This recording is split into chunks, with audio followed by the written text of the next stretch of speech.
Hey everybody, this is Rydo and we're back to another live stream of Shadowverse. Today is Friday, January 8th. I'm gonna just start at the beginning to say that, yeah, if you are coming back into history, you might not recognize that a lot's been going on in the news. Almost none of it has anything to do with video games, though, so there's really no reason for me to talk about it except for in the cases that it has to do with video games. So, unlike the Giant Bomb Beastcast, which spent the first 5 minutes going on political, news rants, I'm going to try very hard to skip that. So then we can move forward from that warning. There will be probably about two stories that'll be directly related to video games, and that's it. And I mean directly related to video games because there is one news story we can cover right now in that the Anita Sarkeesian and other types there tried to blame the most recent situation on Gamergate, which is just ridiculous, and nobody in their right mind is going to even entertain such a ridiculous thought. So we got the quest and the compete rewards now that this event is over. So we are done with the treasure trove. Although not a bad event, really, frankly. I liked it. It giving us more rewards is good instead of trying to push us into making purchases of battle passes. We still have pretty much all the cards for this expansion, so it makes all the sense in the world to sit on these tickets even though we're still collecting them. And instead we are just let's do 2 packs today. And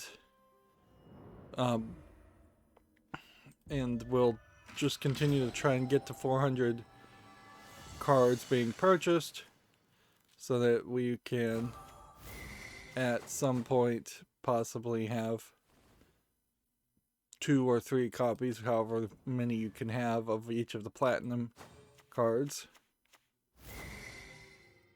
Like, it definitely feels like as we're going down this list that we are getting platinum cards fairly quickly now. So there does seem like there is some kind of pity timer. And at a certain point, I guess there's no reason to open. Sorry. I suppose there's no reason to open more packs to try and get extra copies of things when you already have a temporary version of that card. It would be kind of silly. For the accountability section, it's been sort of laid back. I spotlighted the 2 standalone expansions to Fear 1, but because they're not made by Monolith, and thus Monolith did not integrate the story of those 2 standalone experiences into the main story, I didn't really want to play them. In all fairness, the Perseus Mandate, which is the second standalone expansion and it came out like a year after Project Origin. No, not Project Origin, that's the main game's name. Subtitle, it was Extraction Point. Extraction Point ran particularly bad, and so there wasn't a lot of thought there that I would want to do Extraction Point. But Perseus Mandate was downright playable after spending about 20 minutes mapping the controls to a controller in something of a somewhat playable state. It's not a great mapping though. And inherently this is what then became the problem when I started to try and set up to play Fear 2, which, yeah, I guess Fear 2 would actually be Project Origin. So I spent frankly, an hour, I think, trying to use Joy 2 Key, which I haven't used Joy 2 Key much.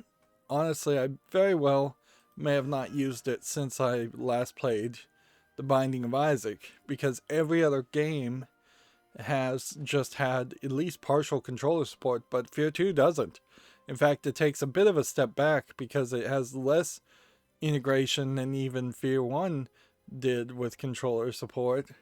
And it certainly does scream the snobbishness of what I would call a second generation PC game, PC Master Race, as it were.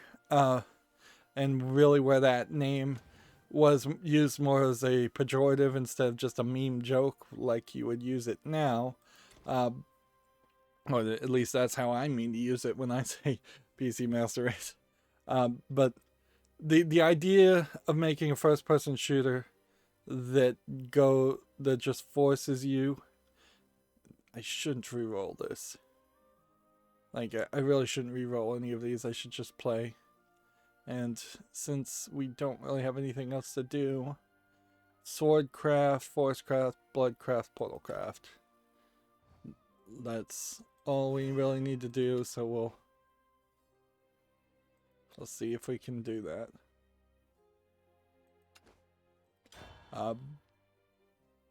But yeah, if we were to make a generation, I'd say PC gamers that played before mouse or played games that didn't require a mouse probably should be considered like generation 1 on as far as PC gamers. Now this is definitely in my mind separating out the idea from generations of computers, because we'd be at like 7th generation, 10th generation, somewhere around there, as far as just the different iterations of the i86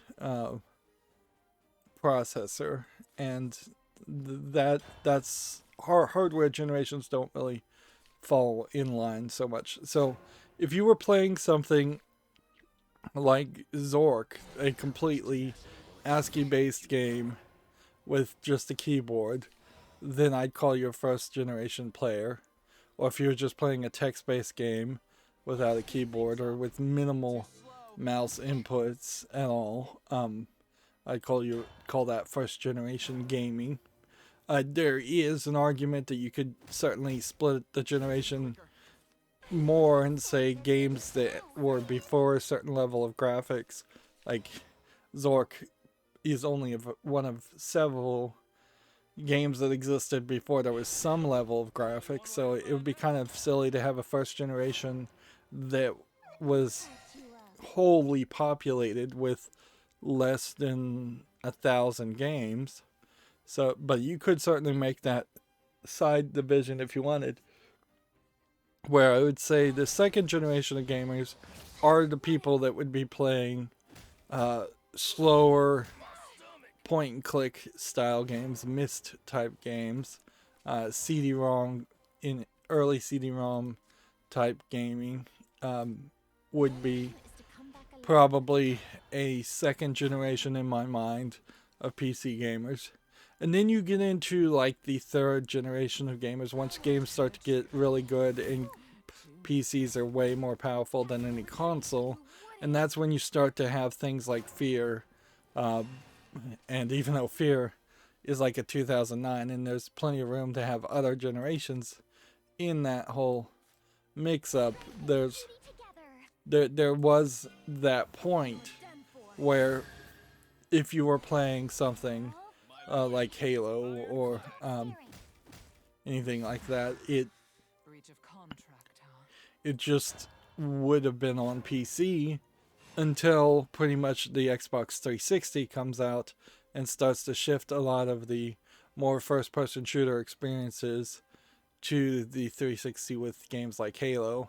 And then at that point, they push you towards a controller where everything else had been mouse and keyboard. And I just am not comfortable. Like, having a little bit of arthritis in my hands, I am not comfortable doing WASD, particularly in a game like Fear, where there's a bunch of other buttons around WASD you've got to figure out.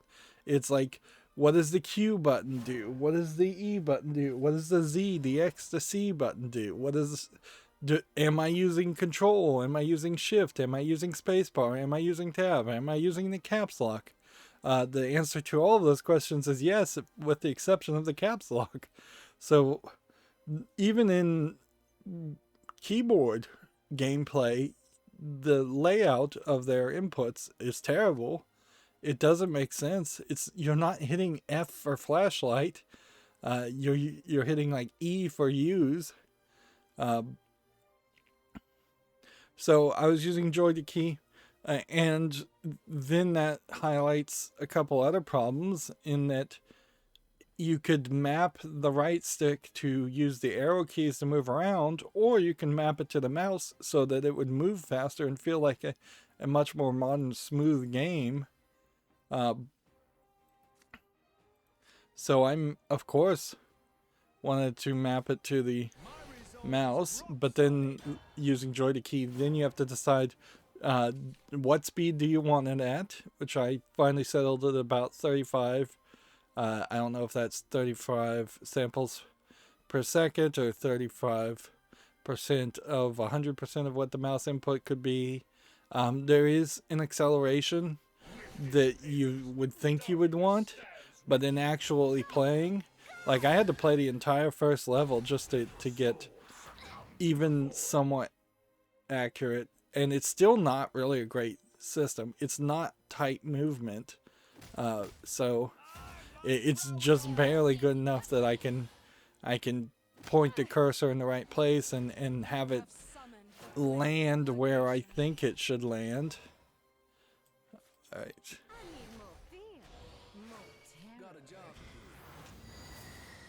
Okay. We are going to keep select the enemies and destroy all the others. We're going to keep this one and this one and this one. I'll see you in purgatory. And then that. I wasn't good enough. And then I'll destroy that.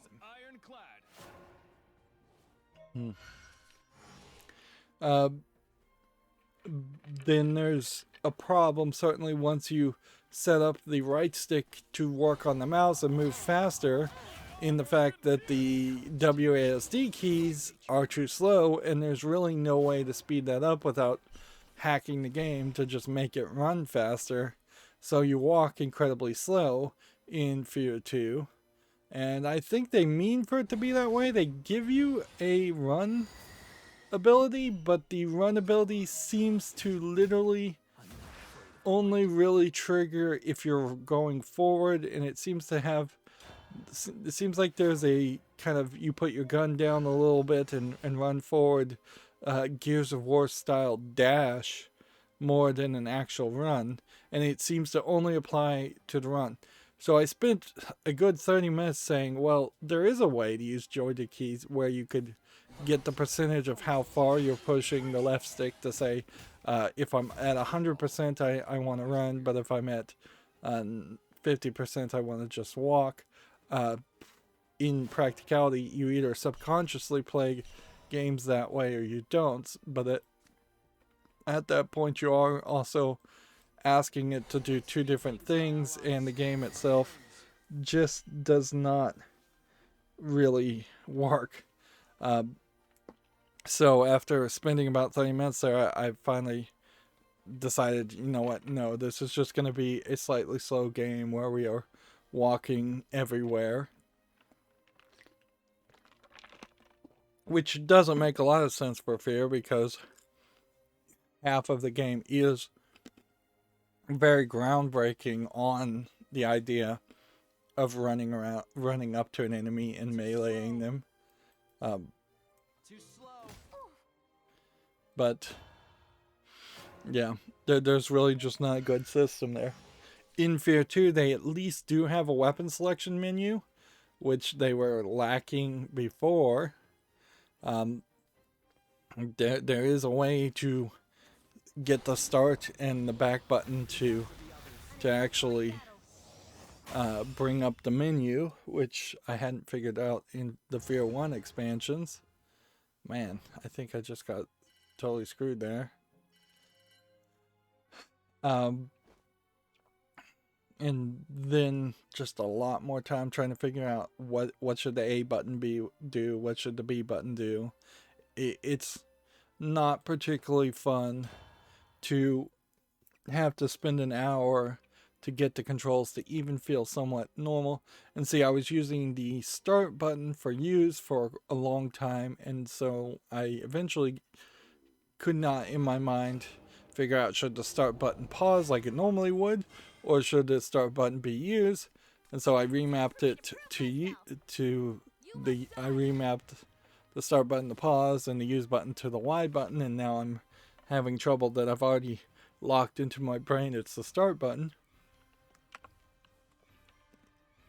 So it's very likely when I actually do start playing the game and recording, I will hit the pause button, which isn't horrible, it's just gonna make me look dumb. I was playing the game on easy and it's a little too easy, but if I bring it up to normal, since there's only an easy, normal, and hard, I may make it too hard on myself. And I'm not sure you can turn it down.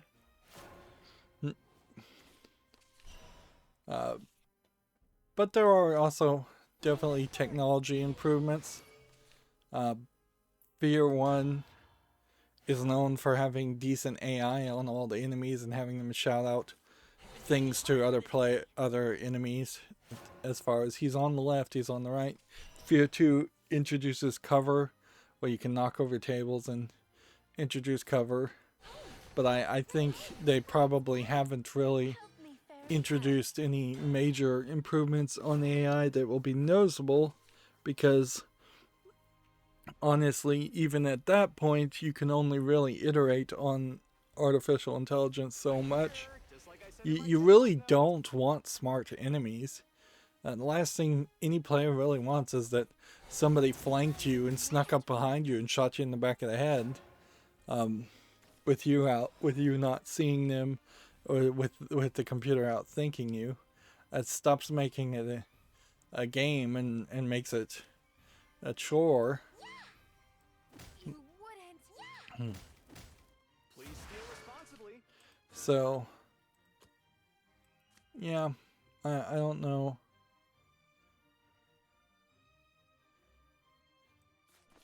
Just go ahead and kill that too. Still got far to go. That's too early to be doing that, but whatever. The graphics definitely look a lot better, and it automatically did log in to figure out it was widescreen in Fear 2, so that there is a considerable improvement on the appearance. This would do 2 damage. Or this would do 2 damage. I'm already a proper lady, you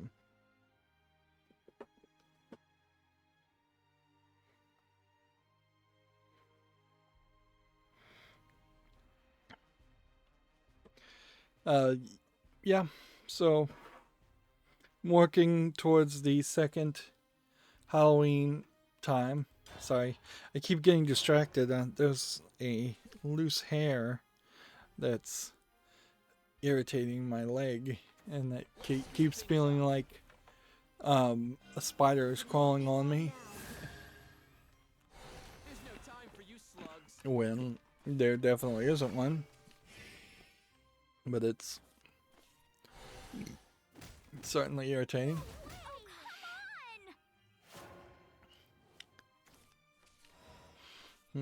Yeah, I kind of want to run through Fear 2, and I've already skipped the 2 expansions of Fear 1, but I want to kind of run through the Fear 2 fairly quickly, so then I can play the Walking Dead game.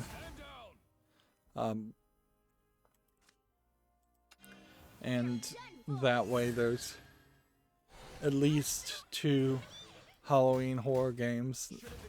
I feel like there probably is a chance that I'll also try to lock in a 3rd game for second Halloween. Something really horrific. Because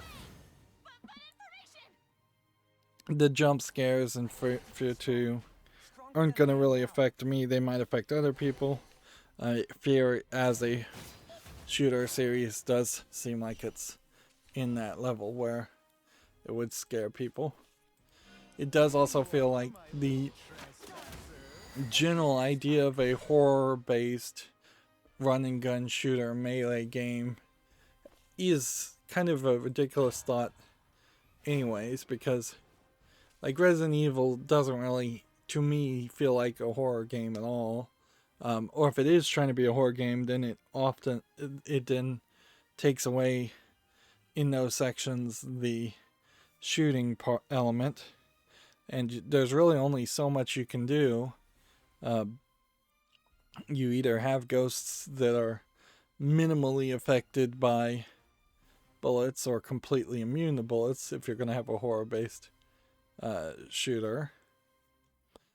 And when you go to something like Gears of War or Resident Evil, and I feel like Microsoft probably soured with Monolith and went to Gears of War instead. In that case, you just have big monsters to shoot that may be grotesque but aren't really scary. Like the entire concept really does fall apart. It is so obvious why when you see horror games nowadays, the character almost never has any kind of weapon at all. I swear, I'm going to end up scratching the living daylights out of my leg. What is going on? It's like one crumb or something. I thought it was a hair, but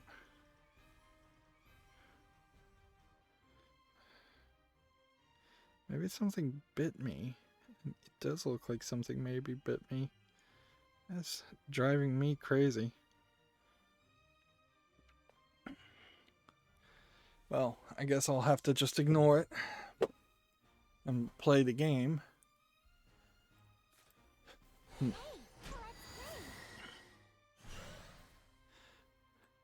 Yeah, so yeah, I want to kind of rush to Fear 3, even though I don't plan on actually playing Fear 3 this until probably next year. I'd like to rush to that and have actual controller support, and maybe I just need to play a different game that has controller support to make up for not having good controller support. The funny thing about using Joy to Key, wow, that's a pretty great card, is that the WASD bindings only are going to work so far. I imagine if I tried to play a different game that was WASD, a lot of the bindings wouldn't make sense, because there was just no standardization there. Everybody was experimenting and trying different things. I guess we'll stick with winners. There were a couple stories I wanted to mention that I don't have articles for, but I caught them in other places. One apparently was that there was some kind of rumor that Microsoft still uses batteries because they have a deal with Duracell that's been disputed or partially disputed, as it were. That seems like one way or the other. I seriously doubt any contract would ever be agreed upon that would limit the actions of Microsoft and I don't think Duracell comes in as the upper hand in any kind of negotiation there. There is a decent argument to being able to at least use batteries and normal batteries in a controller. I feel like Microsoft has in the past sold battery packs, and definitely they've had third-party people sell battery packs, so there's not been a real effort to try and integrate it into an internal lithium battery. There is possibly an argument to say moving from like 3 volts, 3.3 volt circuitry to a 1.8, 1.5 circuitry. But then you would need internal batteries. Then your controllers would break a little bit faster. Although the drift issue is still alive. I definitely did have to go and calibrate my controller because I was having drift, and I haven't noticed that in any other game, probably because every other game just has a fairly high dead zone, and when I enjoyed Joy-Key really didn't have enough of a turned up dead zone. So yeah. I think it's a good idea to have more options though. And you certainly could have a controller that ran off one battery with cheaper circuitry. I don't know if you really benefit from lower voltage circuitry is what I meant to say, not cheaper. Though, because you're still connecting wirelessly unless you're doing wired. And if you're doing wired, then you're back to USB voltage of 3.3. So then you have to put in a chip into every single controller that maybe is another 3 to 10 cents per controller, which doesn't sound like a lot, but it is when you start scaling that up. Like having to have a transformer to down transform your circuitry is kind of ridiculous. Where like one battery would be 1.5 volts, 3.3 is double that. And you are once again just back to the idea of is that really even beneficial when you need probably more volts and wattages to transmit wirelessly? If anything, the whole argument does seem like it is pretty much just a PlayStation versus Microsoft argument, because maybe the PlayStation DualSense does have a battery integrated, which is not a great move, in my opinion. Capcom also put out a video policy. It gives a bunch of rules and regulations. One thing is forbidding content that is sexist, prejudicial to sexual orientation. I think this is probably it, like making videos or mods that are illegal, racist, sexist, or sexually explicit, disparaging, promotes hate crimes, or otherwise offensive. I think we are going to see a lot of companies make certain rules like that, and it really doesn't mean anything to anybody. Like, because if you're making a fair use compilation, if you're making something and you have the fair use defense, then you don't have to follow any rules other than the fair use laws of your land. Assuming your land does have fair use laws. So it's ridiculous for somebody to come out and make rules and regulations other than this is just exactly what a Japanese company would do, is that they would be completely controlling and insanely concerned.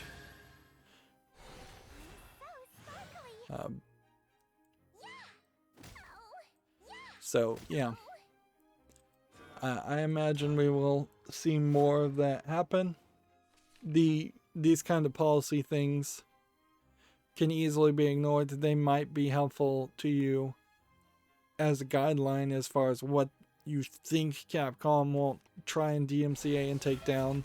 But in all honesty, Capcom as a company probably has a pretty bad history of DMCAing and taking down content. So if you're afraid of that, you probably should just not play Capcom games and stream them.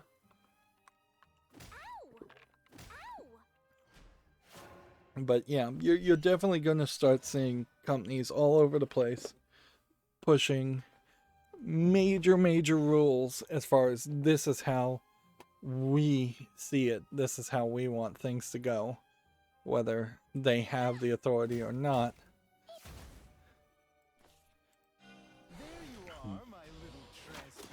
And we definitely have been seeing that this whole time anyways.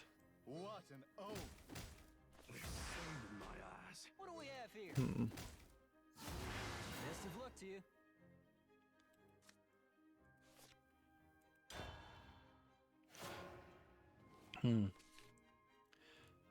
And so I think that's all the side bits of news. So we can now just start covering the regular news. I got like 3 subscribers in the last stream. And I don't know what I did in the last stream that probably caused that to happen. Other than I just suspect it's random.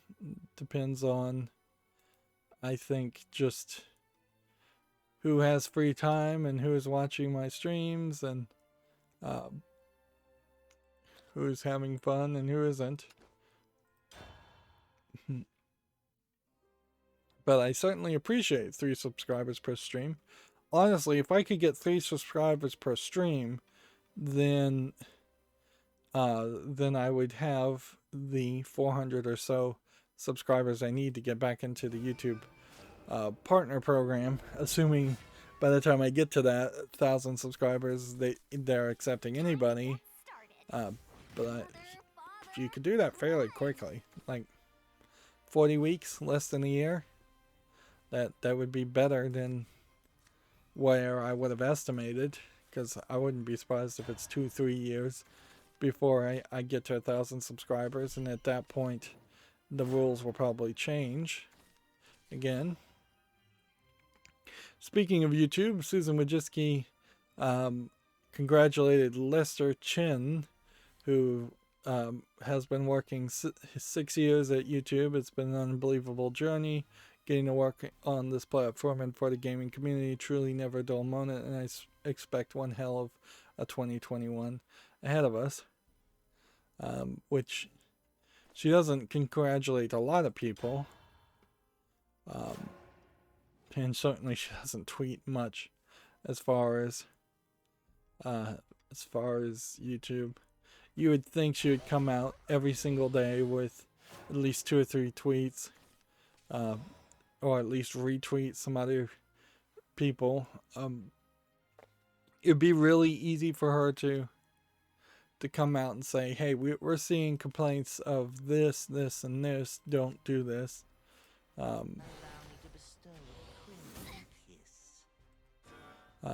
They certainly could put out a lot of, like, just not stop signs, but just yield signs on some things and say, hey, we internally are not happy with these kinds of videos, and the consumers are not happy with these kinds of videos. You don't always have to bring out the ban hammer immediately. At least in my opinion, that's the case. Like, certainly I remember plenty of teachers that came off as extremely unfair because they would just snap at one child for going over the line or talking too much when, like, everybody was talking. And it's just like, hey, if you just told everybody to stop talking, and if you'd warned them beforehand, nobody would have been upset. But when they just pick a pick a random victim to shoot to make an example of. That's not good leadership in my book. Moving on, we have a Gematsu article. The Momotaro Dentetsu Sowa Hisei Rawa Motaiben game has now sold over 2 million. This is a Mario Party type game that's only in Japan, as far as I can tell. And it certainly goes to show that there are some games out there that are super popular and we just don't know anything about them. Undamaged all allies do this twice. Okay.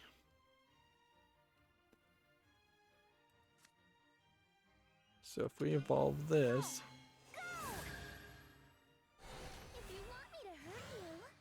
and then do this, and then do this, and then do this. And then that's all I can do. You have summoned the blade of purgation here. Gematsu has an update to its Famitsu sales with some more games. We can see here in the top 10 pieces of software, there is just Nintendo Switch things. The sales charts, I saw one, I don't know if we have it, the article, definitely went to show that sales of the PlayStation 5 are declining in Japan. And it basically is coming down to, you're going to have to form your own opinion as to why that is. Because directly complaining about anything is not the Japanese way. So, if it is internally the fact that the Japanese people are upset because the PlayStation has been sidelined and there's just not really any Japanese games that have been released for the PlayStation 5, and there's not been really a lot of focus, maybe not even that much advertisement or push, I'm not in Japan, I don't know, for the PlayStation 5, that could be the issue. If it is the other issue that has been put about as a possible issue, that there's been censorship of Sony games where the Switch games have been less censorious, and so then the anime games with the panty shots are getting censored on the Sony PlayStation, and the Japanese are not happy with that. Even if they don't play those types of games, certainly the hardcore fandom of Japanese gamers probably play at least a few of those games.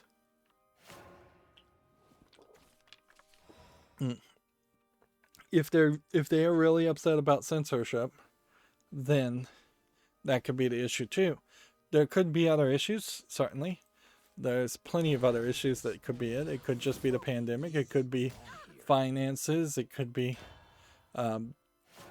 any number of things. Hardware-wise, the PlayStation 5 here in this week, right? Yeah, 1 week of sales. PlayStation 5 sold 18,000 units, where the Switch sold 467,000, with another 123,000 for Switch Lite. And I think it probably is fair to combine these two and say that you're talking 600,000 sales for the Switch that plays the same games at basically the same quality, where you can't combine the PlayStation 4 and PlayStation 5 sales, because in that instance the PlayStation 5 is playing different games that are exclusive to it, or it's playing PlayStation 4 back compatible games that are better. And even if you look at the lifetime sales here, the Switch has 14 million, where the PlayStation 4 has only 7 million, which pretty much means even the PlayStation 4 was selling only half of what it possibly could of what the lifetime of the Switch happened. You could combine the digital edition here with the PlayStation to get it up to 23,000, which is still less than the PlayStation 3, and still 100,000 less in a small country like Japan for 1 week's of sales. So What's for din din? it is not by any means a fake narrative to say that something is going on with the sales of the PlayStation unit. The PlayStation is coming much closer towards the tier of the Xbox Series, which has never succeeded in any real numbers. I mean, these are laughable numbers to get less than 300 sales when you have 1,000 times more sales in 1 week for the Switch. And this definitely points out that even if the PlayStation 5 just completely stops selling itself, if Sony gets out of the video game business completely, Microsoft is going to have to put a lot more effort into being the number 2 to the Switch.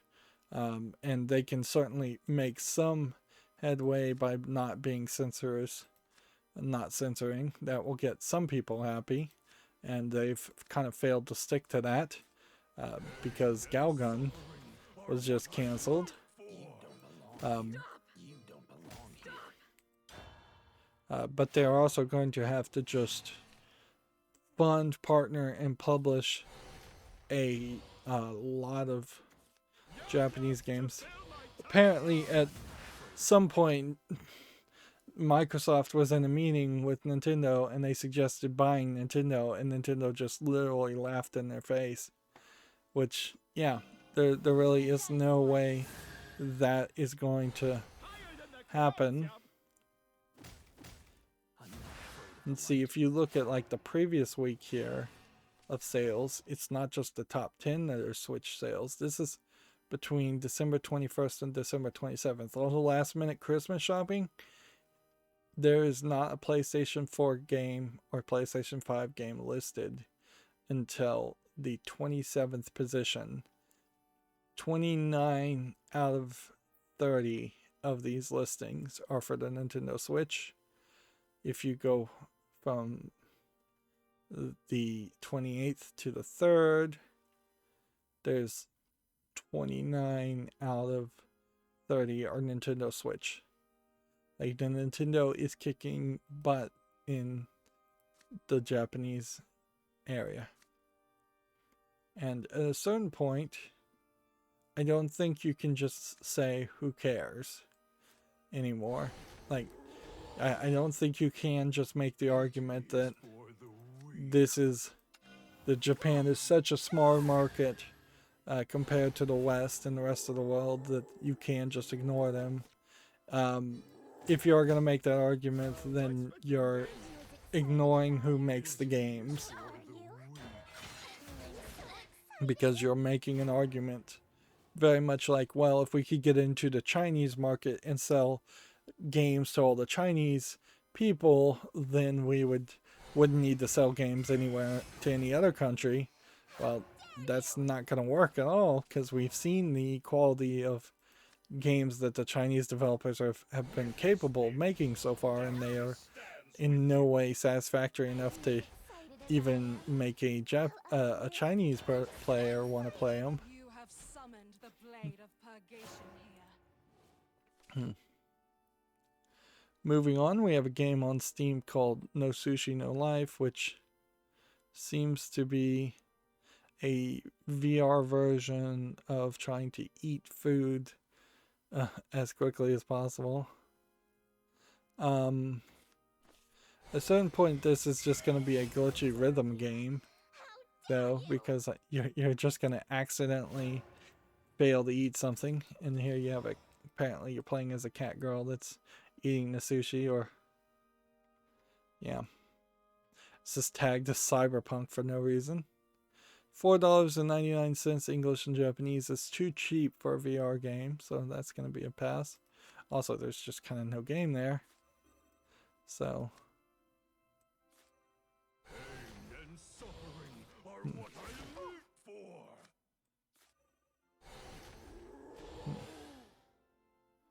There we go. Hey, check this out. Let your soul succumb to the void. Not the light. See. Next, we have a game on Steam here called Iron Conflict, which looks just like a military game. Man, I keep forgetting. I mentioned every stream I need to go look at the quality of service and get these images to actually load if I can. And every stream, I forget about it. It is really, really ridiculous. Let's see.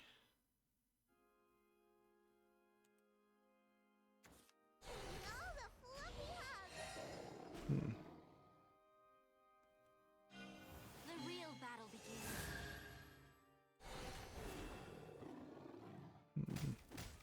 What was sown has been reaped.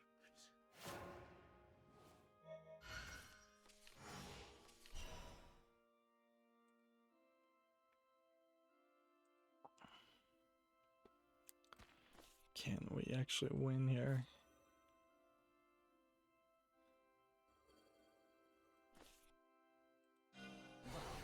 Promises. Oh, waffle cakes. Allow me to take my cut.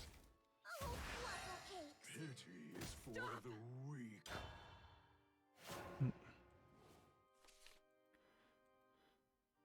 Okay, here we go. Sorry.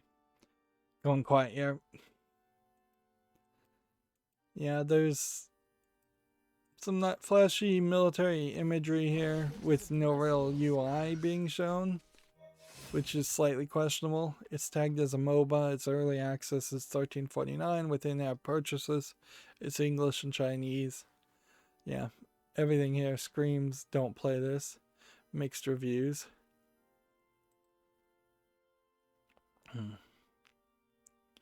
We have an OpenCritic article. Epic Games has acquired Rad Game Tools, For us all. which I definitely have seen the Rad Game Tools logo. Will redeem you. So Splendid more technology being integrated into the Unreal Engine at some point in the future. It was all for sport. That is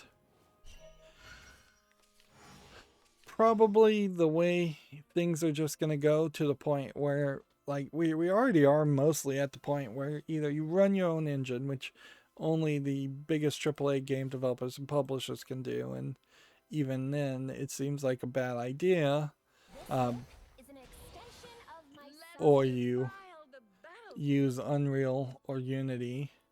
I wouldn't be surprised if we do start to see some other options showing up too. I love the chaos.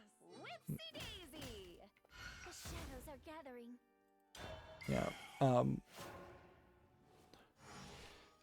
It wouldn't be terrible if Microsoft tried really hard to release a new engine, or open source whatever engines they're using between their different companies, instead of just having like a DirectX advanced programmable interface that many engines interconnect to. If they went to the next level and said, no, we're going to take all the ZeniMax engines and all the Bethesda engines, and we're going to work on a project to merge all those together and license that. We're gonna try and be some kind of competitor to Epic. I think that would be probably a smart move. I don't know who else you throw into that mix though. See this, and then this, and then this, Check out my fancy footwork. Get ready to and fly. that. Get ready to fly. The shadows are gathering. I shall give birth to a new world. Yeah, I'm about to run out of cards and lose here. Yeah, while I've seen the rad logo, I don't know much about it. It says it has some compression technology. Here they say, like, the rad team includes some of the world's leading compression, video, and game dev tooling experts. We're thrilled to welcome them to the Epic family. Rad will continue to support their games industry, film, and television partners. Yeah, that is also certainly something to mention, is that a lot of these game engines at this point also are being used in film and TV. World cycles on. Here we have a game on Steam called True Mining Simulator, which makes me think there might be a Bitcoin miner virus inside this game. And it otherwise it's just a low effort asset flip garbage game. English and Russian, $4.49. And me and pretty much everyone else in the world is really regretting not getting Bitcoin a few years back. There's definitely been a massive increase on that.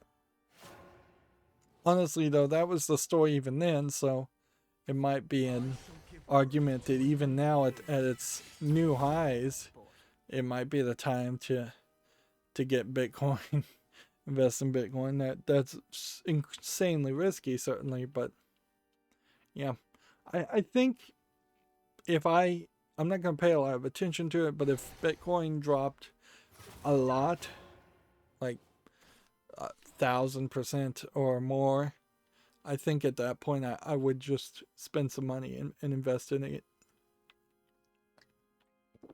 Not a lot, but yeah, we just kind of never know. Kind's tenacity will exterminate you, vermin. Moving on, Gamma Sutra has an article. There is a report that Tencent and Alibaba may get blacklisted by the Trump administration. I don't particularly think I would be too upset if Tencent and Alibaba got banned. I have never bought anything from Alibaba as far as their cheap Chinese products being kind of like a Amazon. It's like an Amazon third-party sellers type, eBay type site for lots of different things. But there have been a couple of times where I've thought about, oh, the only place I can even find this is Alibaba, so would I actually buy it from there? And I've never pulled the trigger. But we definitely have seen at least suspicious activity from Tencent as far as how they've affected the gaming industry.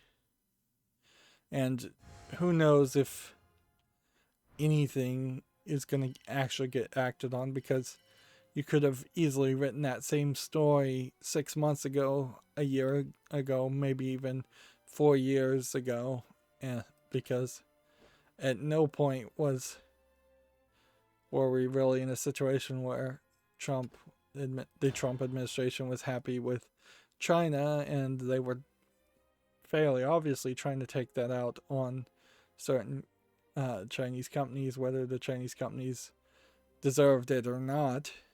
That I'll leave that up to people's opinions. There is a non-video game news story that Zexel, Z-X-Y-E-L, I believe, routers, which are like cheap firewall routers, more for business use than home use. They have a hard-coded like backdoor, and they had already been caught having a hard-coded backdoor with a default password. And so it's just incredibly unsecure practices at the best. At the worst, it's literally just selling products that have hard-coded backdoors, so if somebody could spy on you. Let's see. see. Twitch support is currently investigating issues causing various features not to load. Stay tuned. They've recovered. They were on the 2nd. They were working to resolve site not loading correctly. On the 2nd, they recovered. January 1st. Same. So, yeah, Twitch support has had some problems, whereas also Twitch has had some problems in that they have, and we will probably get more details in these stories, but I'll just throw them out now. They've banned the Trump administration, Twitch has, along with Twitter blocking him, Trump, from tweeting for a short amount of time, but apparently he's now back to that. And then Facebook, Instagram, and YouTube apparently permanently blocking him. And I wouldn't be surprised if Twitter is the only one that actually rescinds any kind of ban or block, and everyone else just permanently has banned him and won't undo that.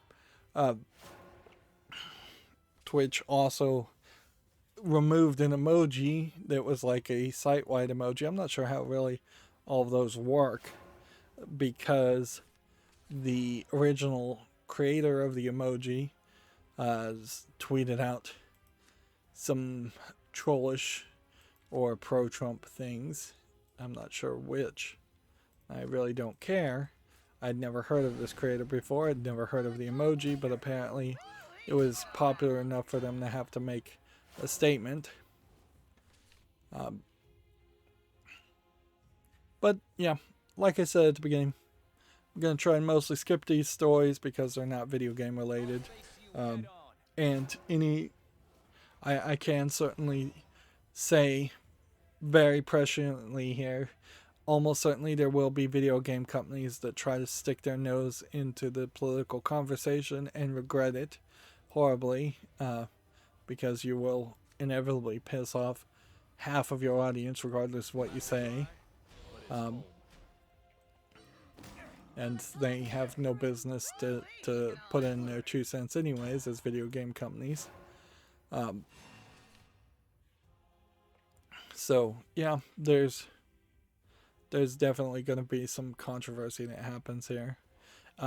Even my own Twitter feed, which I have curated very specifically to really only show me video game news, was overflowing with political talk over the past couple days, and that certainly will be a limiting factor on just how many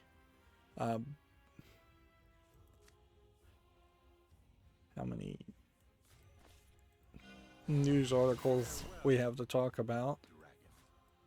I owe those women a debt, you see.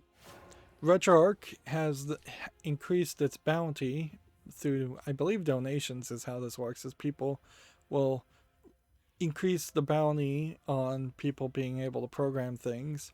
This bounty is because the RetroArch frame buffer access is limited to 1.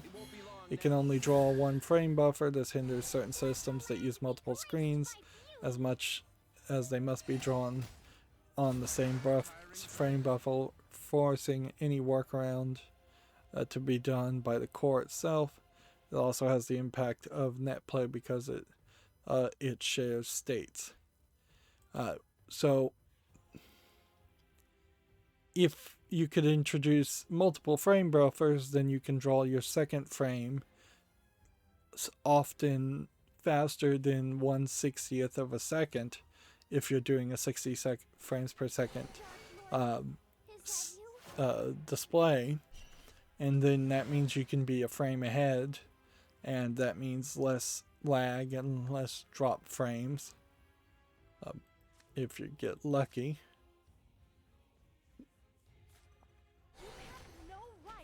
This.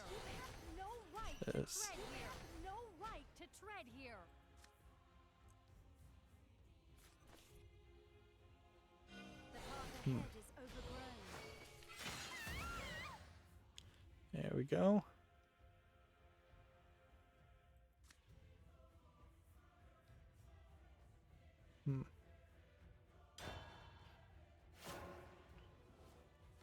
course, the issue specifically for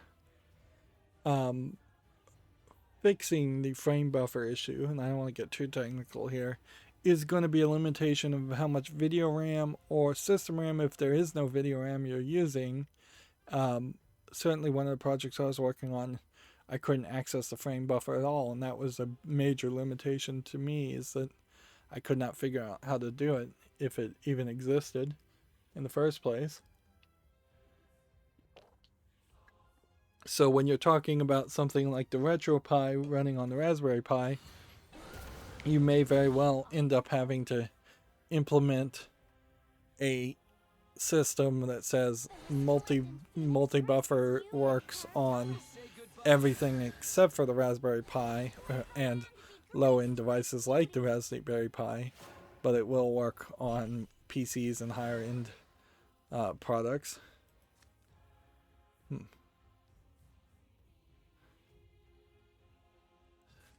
think this is gonna work.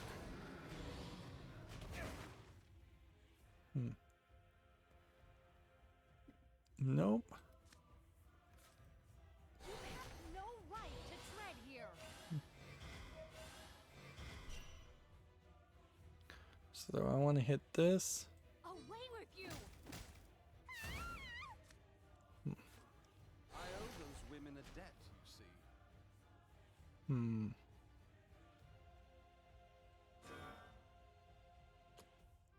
Let's go ahead and just evolve this guy anyways. Has only begun. See, if I lose right now, it's gonna be total BS. Like, I'm at 20, I've got a ward character, I've got enough to win. So if he pulls off some 5-card combination that wins, that's gonna be incredibly frustrating. Gamma Sutra has an opinion piece here, a blog. Cyberpunk 2077 have video games become products like any other. I would generally, from just reading the title, disagree with that concept. The idea that video games have just become commodities, and so the generic can of beans is just as good as the premium can of beans for what anybody cares, is not the truth.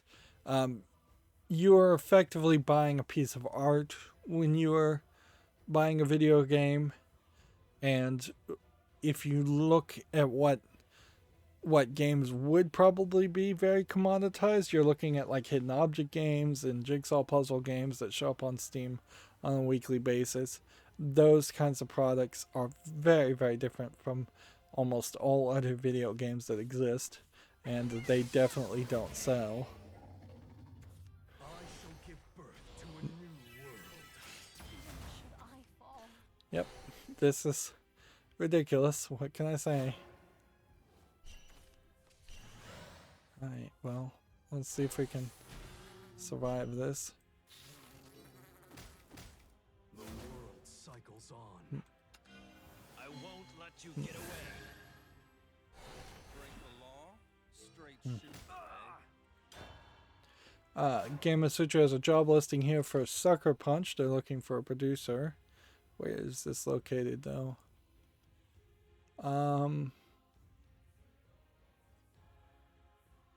No listing as far as the location, which is weird.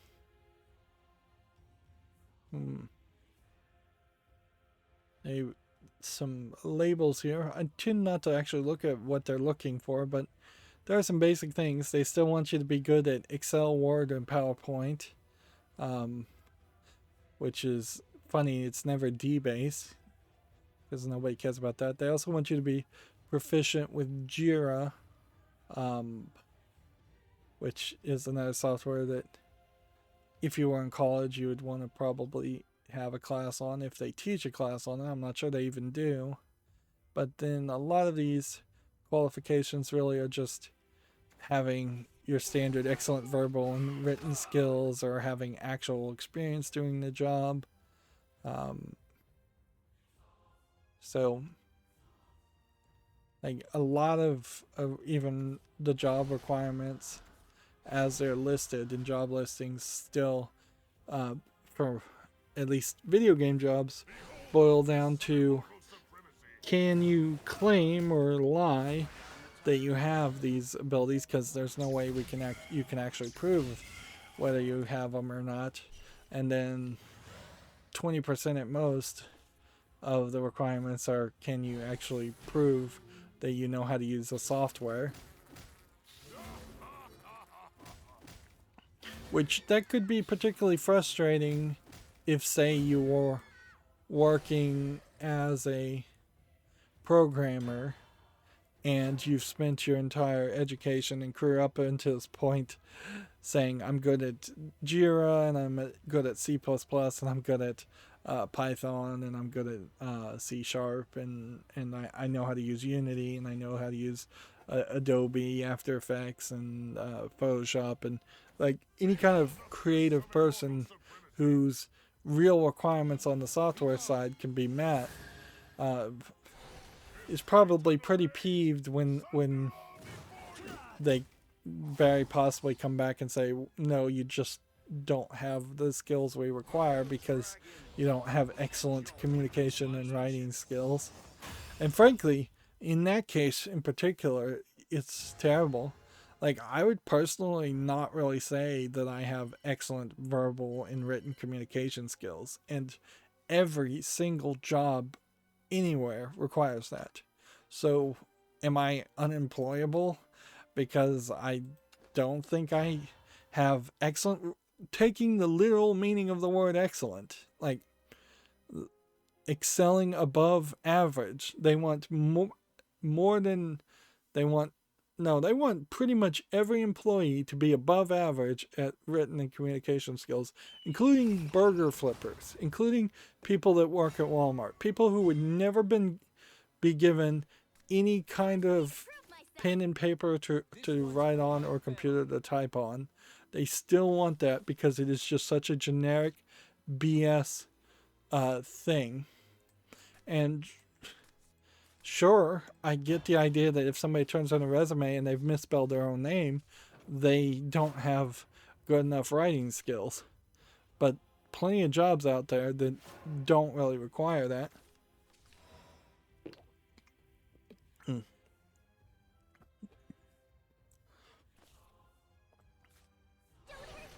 Like, if you look at the likes of Bill Gates or Linus Torvalds, for instance, two people that are very high-level programmers. They are the top tier. If there was a secret Illuminati of the best programmers out there, Bill Gates and Linus Torvalds should be in that group. Neither one of them have great verbal communication skills.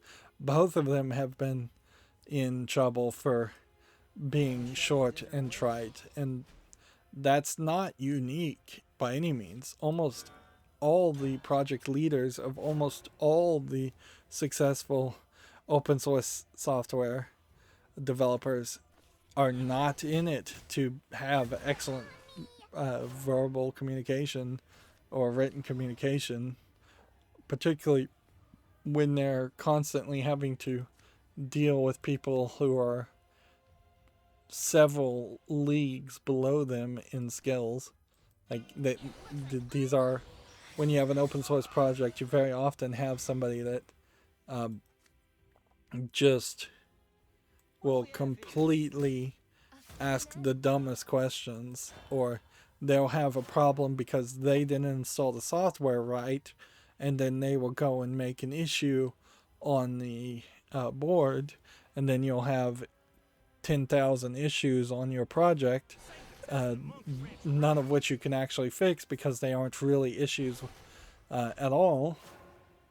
And so very often you will see issues just getting closed abruptly and dismissed abruptly, and rudeness there. To the point where even I think most of the people are too rude, but I also see the reason why they are rude. And you also will get people who are slightly nicer about it and just don't ever respond. and then they'll have usually a bot that just closes the issue after 90 days, in which there was no response at all. Once again, that would be considered not having excellent verbal or written skills. But moving away from that rant, because we don't really have time, Gamma Sutra has a video here, bootstrapping your own quality assurance team, which I don't know what you really think you need to have to do to bootstrap a QA team that much.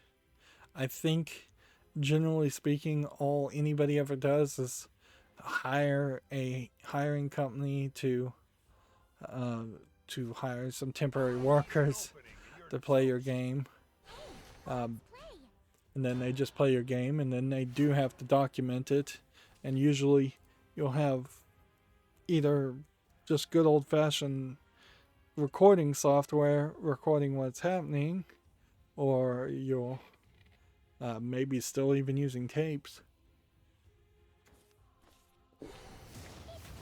to have a QA person play the same small section over and over again, trying to break it in any way they can think. I seriously doubt that there is a good system out there, if you're a QAer, in which doing QAing one game teaches you a ton of tricks and tips as to this is what you should try, this is what you should try, this is what you should try. I think they pretty much just leave you alone, and they throw numbers at it, and they go, well, we had 100 people QAing this game, so obviously we'll catch all the bugs that people are likely to run into. I certainly, as somebody who's played video games my entire life, would not feel super confident if I had a QA job as to what I was supposed to do. Like, I could certainly walk back and forth and see if I could just map out a grid as far as what the surface area would be, but that's pretty much all I could do. Let's play.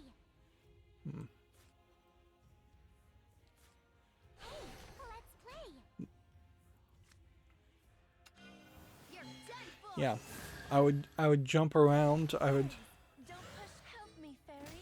like, honestly, if I was a QAer, I'd probably also be so dissatisfied with being a QAer, because it's just not the job I would ever want, that I wouldn't be surprised if I spent an entire 8-hour shift just going, I'm going to just hit the A button all day today, and I'm just going to hit the B button all day tomorrow, and I'm just going to hit the X button all day next day, and then I'm just going to hit the Y button all day after that. Like, I very possibly would just fall down to doing something like that at that level. Well, I've lost. Is there anything we can do here? Like, you hit this, There you are, my little trespasser. and then you can't do anything else. What an oaf.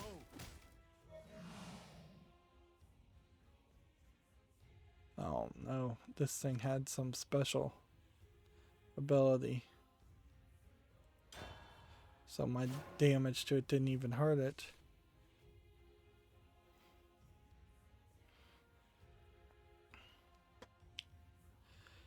Moving on, TechCraft has an article. Futurist Icon aims to fight cancer by selling games. It won't be long now.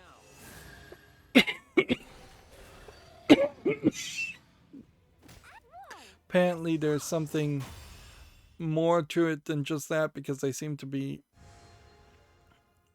maybe connecting your computers to do a kind of folding at home, protein folding type thing.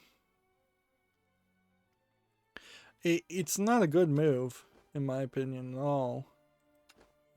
It does scream just wasting everyone's time to try and make games that anybody would want to play or trying to sell games because some of the funding or all the funding is going to cancer, or playing the game leads to protein folding that might cure cancer. The whole folding at home thing, You must die. while Oh, it sounded like a good idea, trouble. I don't think it really has been super successful, and I don't think nowadays it is worth people's time. Like, the home computers compared to getting access to supercomputers that colleges have are nowhere near as powerful, particularly if you can get access, even for a very brief time, to a quantum computer. Ninja art. Sheep counting jutsu. Like, I kind of feel like the whole thing was more publicity seeking than actual progress in the first place. You wouldn't. Moving on, we have a game on Steam here called Cyber Punch, which seems to be much like the other game, in that they're kind of a slightly large-chested barbarian woman here. It's not animated well, though, and the game itself looks like it's at best generously described as a beat 'em up in a post-apocalyptic Mad Max type, post-apocalyptic, maybe Mad Max type world. I wouldn't even know if I would want to describe it that way, but it kind of looks like nothing at the moment. It's early access for $14.99, and yeah, that is just not enough. Certainly, there's really no reason for cyber to even be in the name when you have two character models and neither of them are visibly identifiable as having any kind of cybernetics. And most of the background makes everybody look like they are in a, like, Savage Lands, like, Conan the Barbarian type world, more than a futuristic world. Game Sutra has an article here. Nvidia's takeover of ARM is being investigated by the UK competition authorities. Where Nvidia acquiring the ARM processors, chip maker, might be a good thing, might be a bad thing. The thing about ARM in particular is that they haven't been particularly great about cheaply licensing the ARM technology, and that's all ARM really did, is they would make blueprints for ARM chips, and then other chip manufacturers would use those blueprints as a standard to make cell phone processors, basically. Cell phone and embedded system processors. So Nvidia could potentially Is to come back alive. Don't count your tanukis just yet. You are done for. like Nvidia taking over ARM could maybe give you Don't fall out of line. a better experience, and maybe better cell phone processors and cheaper cell phones in general. Cell phone prices are just ever increasingly getting more expensive. Or Nvidia could do nothing with it, or Nvidia could use the ARM technology simply to improve its own video cards. I think Intel owns Nvidia, but maybe they don't. I thought they did, but that might make some strange bedfellows, but I think arguably strange bedfellows is just standard operating procedure these days as far as chip makers and manufacturers. The idea that, like, the NVIDIA RTX 4080, whenever it comes out, might have ARM circuitry in it, probably wouldn't be very useful, because ARM technology with its reduced instruction set is not useful with video cards. We need complete expanded instruction sets for video cards, and ARM's power saving mechanics are only going to be so useful, a little bit useful, because if you have more power efficient things out there, then you could just put more power through it. And certainly it is a case that the Die, cretin. how do we want to do this? I think we'll do it this way. Up to you. Oh, so it's a fight you want. And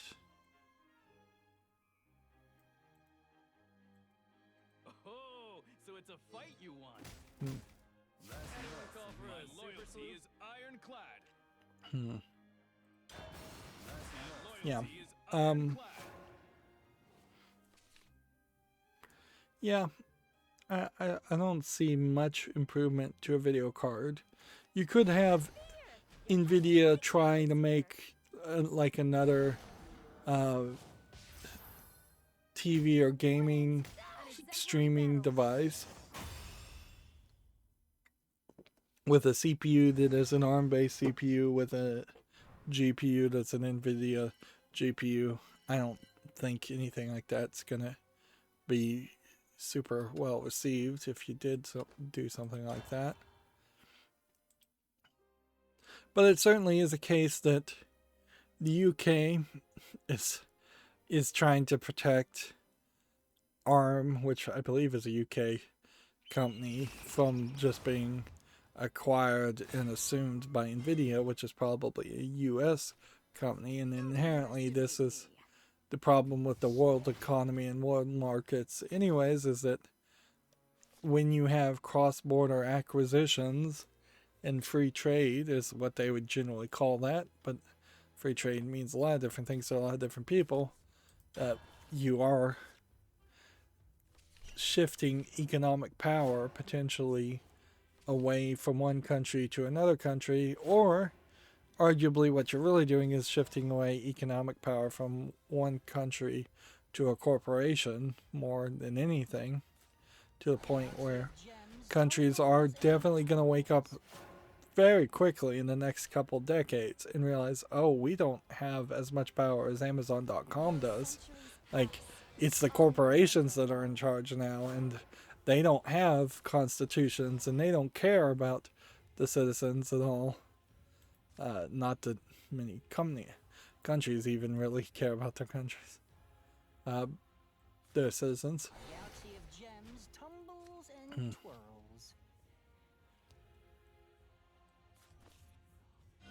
Speaking of not caring about your citizens, this isn't a particularly prescient transition.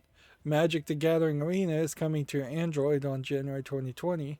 Now, why do I accuse Magic the Gathering and Wizards of the Coast of not caring about their citizens? Because the reason I'm playing Shadowverse right now is because they accused me of cheating and banned me for like a week. And because, more so other than just my own petty reasoning, they have done a terrible job as far as treating their customers right. They rip them off all the time. They release tons of highly expensive cards. They've ruined any last bastion of comic book store card stores from being successful because they've moved into direct sales. They've done practically anything and everything that they could to irritate their player base. And if it weren't for the fact that just a large percentage of the Magic player base are so addicted to it, or so pot committed to playing Magic, in the sense that they have hundreds or thousands of dollars worth of cards,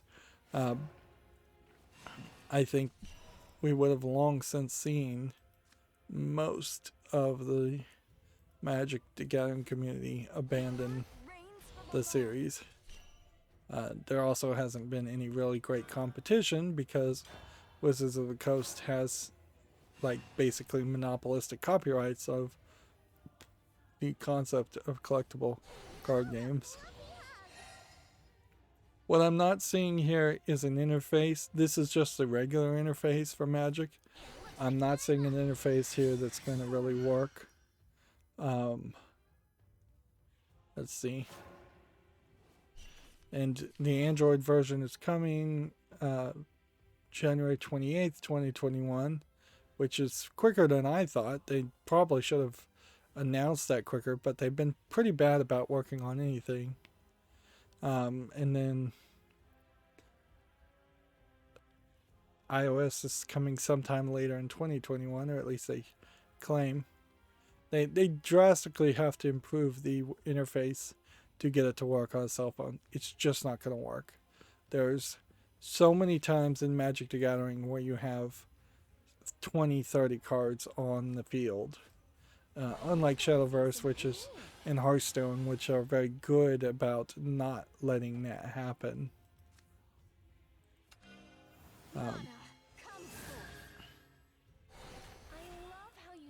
So yeah, if you haven't seen the Magic the Gathering interface, imagine over here you have several cards you play down. These are your land mana generating cards that you have to play, and these piles can easily be 10 to 30 cards.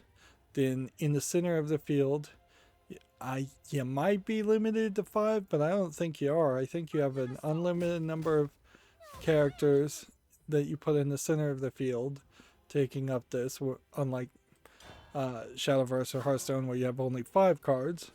And you certainly can put cards in some instances below or on top of other cards, which makes the interface slightly even bigger. And then over here you have Planeswalker cards and other kinds of special cards that exist. So there's that. You have a draw pile and discard pile down here. You have a hand card that your hand can be fairly big too. It's not just limited to like 9 like Shadowverse is.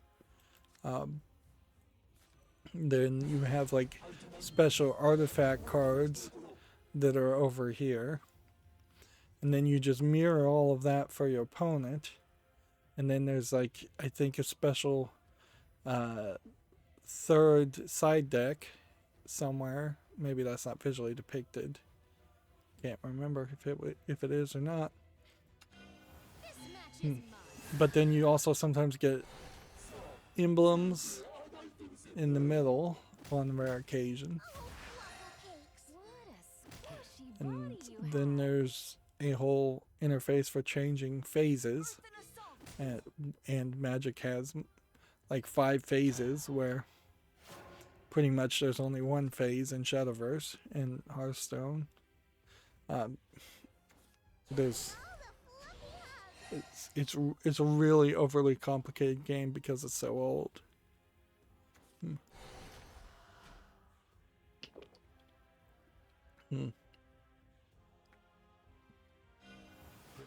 But that's not even the big issue, certainly. They can get the interface to work. What they need to get is to make the game playable to people who play on cell phones. Which means it's got to be free to play. It's got to be really free to play. And not just a rip-off game that costs nothing to start, but then quickly requires you to buy into a gameplay mechanic or a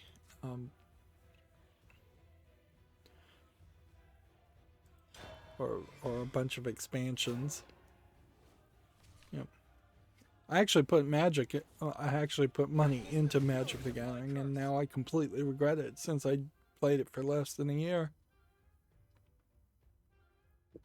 Like, I put like $20 into a starter pack. And yeah, I still have access to the account. I just never play it, so I might as well not have access to the account. And I'm not the only one. I know of at least one other YouTuber that got singled out and In fairness, the YouTuber was certainly putting a bunch of attacks and spicy memes against Wizards of the Coast, but he got singled out and his accounts got banned, and he lost. He claims to have lost a lot of money. I'm not sure I 100% believe him, but I probably do.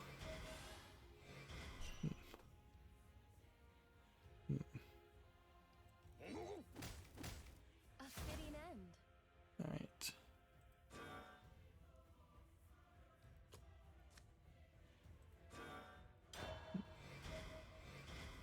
Let's keep moving. TechCraft has an article here. SNK delays the announcement for Samurai Showdown Season 3 and King of Fighters 15. We had heard about the King of Fighters delay. I hadn't heard about Samurai Showdown's announcement delay. Yeah, we have a game on Steam called Subterrane. I feel like my efforts to not go which I noticed I have done today, is slowing me down even more. So I probably should just embrace the idea of just sound like an idiot and go just as long as you have a consistent flow of conversation. This game looks terrible. Whatever it is. You're like running a machine that is going to the center of the earth. Here's the article from Gamma Sutra. Twitch suspended Donald Trump's account to prevent, quote, future further violence, end quote. So check out that article if you're interested. I didn't even know Trump had a Twitch account. That's slightly video game related in the sense that we are still at this point pretending like Twitch is a video game site when in all actuality Twitch has long since stopped being a video game focused site. TechCraft has an article. Forge Squad aims to blend Overcooked and Tower Defense, which I don't know if I care at all about any game that adds Tower Defense to some other concept that might be good. That seems just like a dumb idea being tacked onto maybe a good idea without even really having to evaluate whether Overcooked is a good idea, which would be the next question there. Certainly is that a good idea or not?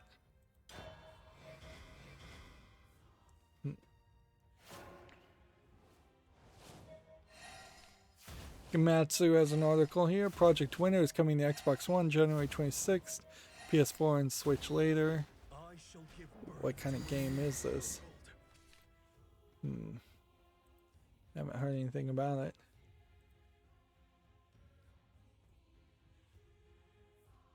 Looks like it's some kind of survival crafting game in a wintry terrain, which in all fairness, I don't think I've seen a lot of that happen before, but in the wintry terrains, but I don't really like the graphics either. Yeah, it's social deception and survival. It's not even a survival crafting game so much.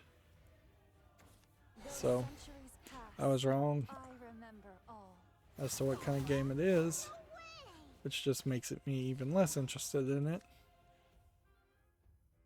Right. 4 damage to an enemy. Watch closely, apprentices. The world cycles on.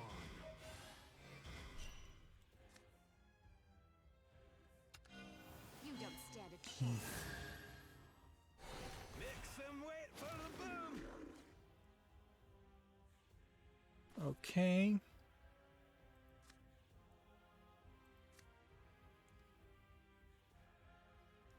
What do we want to do here? Something like this. Desert awaits.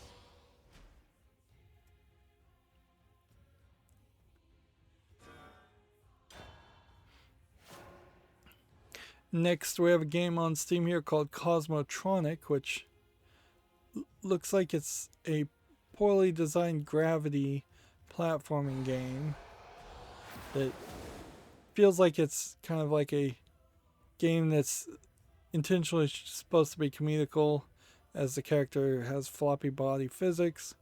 But if we ignore the pretty nicely designed model of this character, who's probably an asset flip. And look just at the external area. It does seem like it's a pretty low effort asset flip jumping game. Although they have, at the very least in this instance, decided to do something different with taking generic parkour ideas and put it kind of in a boxed-in area instead of just a big open world. $7.19 early access. I don't see anything there that's good enough.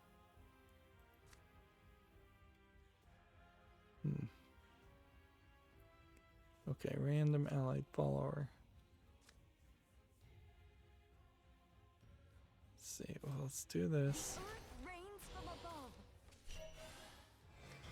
And then recover an evolution point. It's not gonna help. +2, +2, +2 would be 7. Why, you've got the face of a chameleon.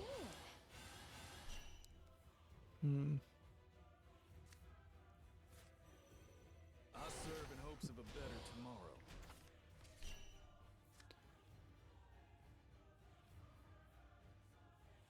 Just gonna hit this here. Embraced by the earth. That way we can at least maybe kill this.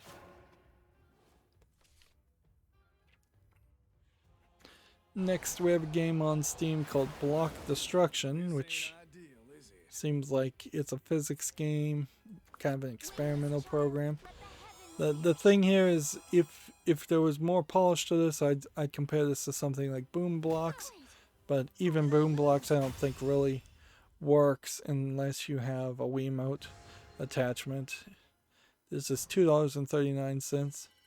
Frankly, Boombox probably doesn't work unless you also have the endorsement of Steven Spielberg, which it did, and no other game had that benefit. I'm just going through everything without trying to avoid having to rebuild any decks, which obviously I'm not making any real success here.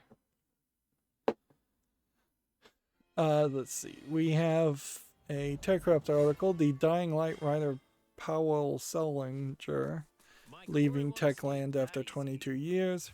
After 22 years, nowadays, that's pretty much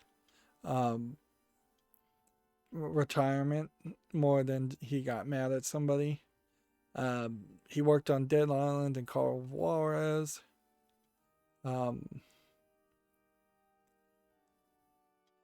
He said, after 22 years, I've decided to end my cooperation with Techland. That's a weird way of listing it. I'd like to express any gratitude to the company that allowed me to develop and fulfill myself for half of my life. Is he going to work on Half-Life? I'll always be rooting for you, as well as great people I've met thanks to you. I wish you that Dying Light and subsequent products will become world hits. Goodbye and good luck. He's currently listing himself as a self-employed art director, writer, and designer.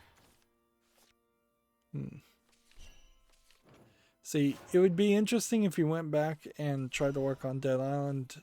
Like Dead Island 2 has allegedly been in development for a long time now, and it almost certainly is stuck in development hell, and I don't think the story really would be the issue there. I don't know if Dying Light really needs major improvements or major story anyways, as a game that is just about running around and fighting zombies. Where if he secretly was going to work on Half-Life 3, that would be amazing, and that would be certainly cool for everybody.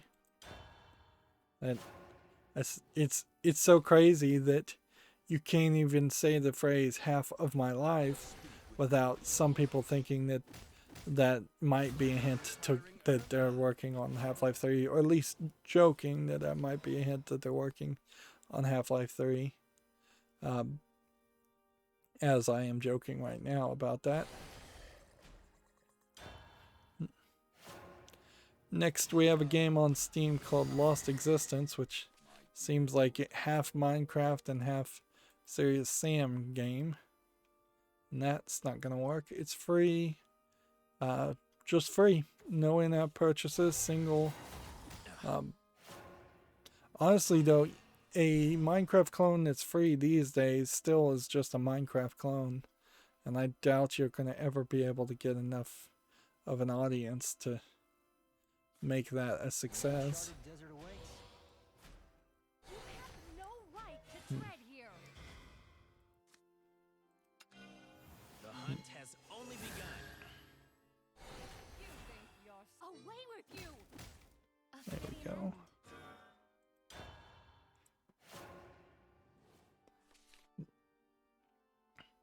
Here we have a game on Steam called Press Any Button, which looks like a collection of low-effort mini-games.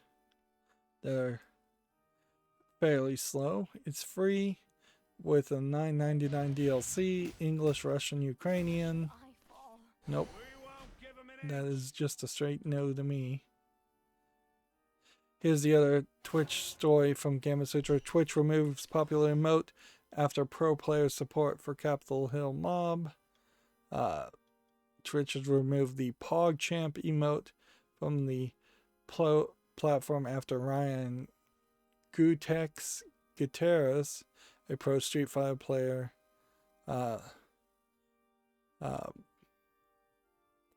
did something. I can't even care enough to read the next sentence, part of that sentence. It's like, he did something. He probably did something very stupid and trolling.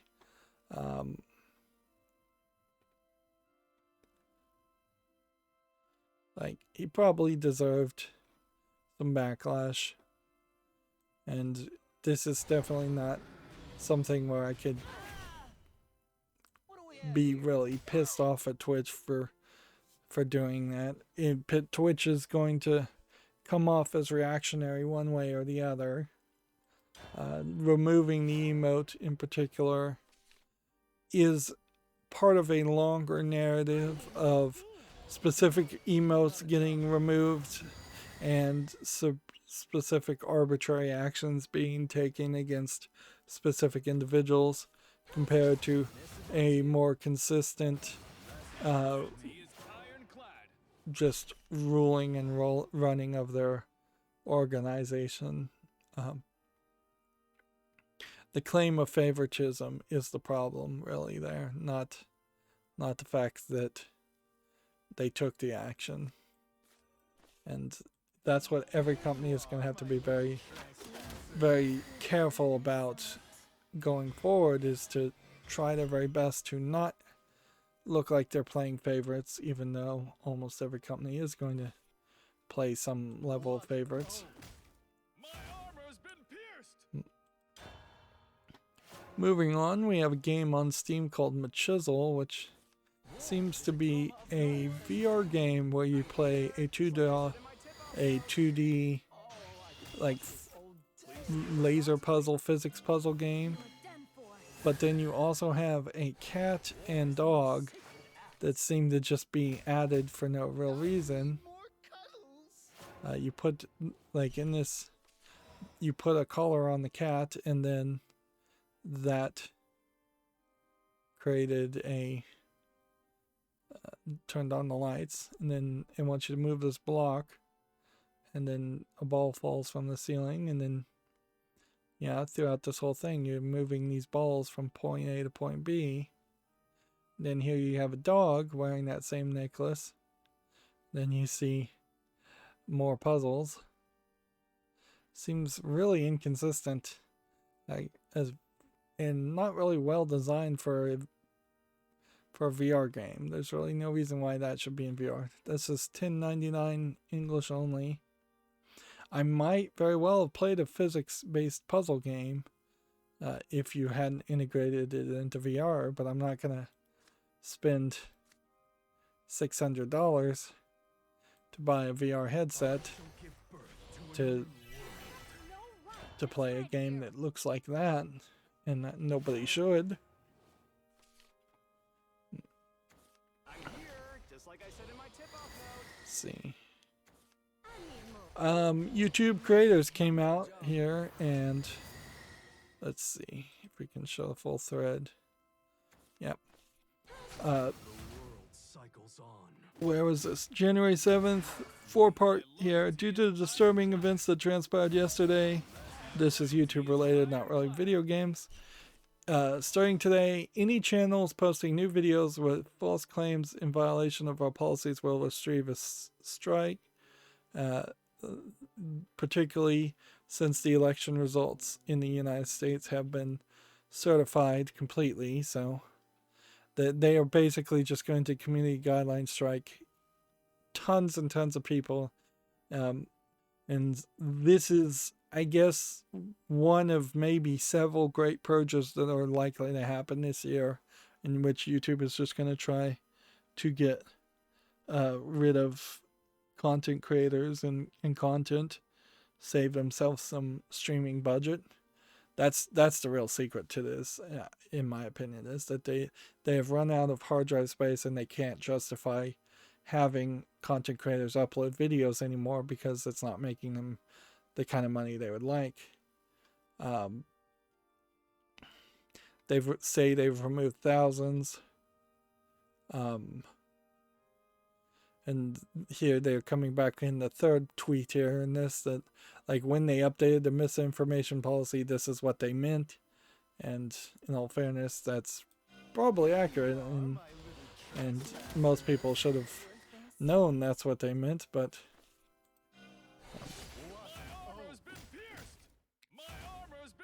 yeah,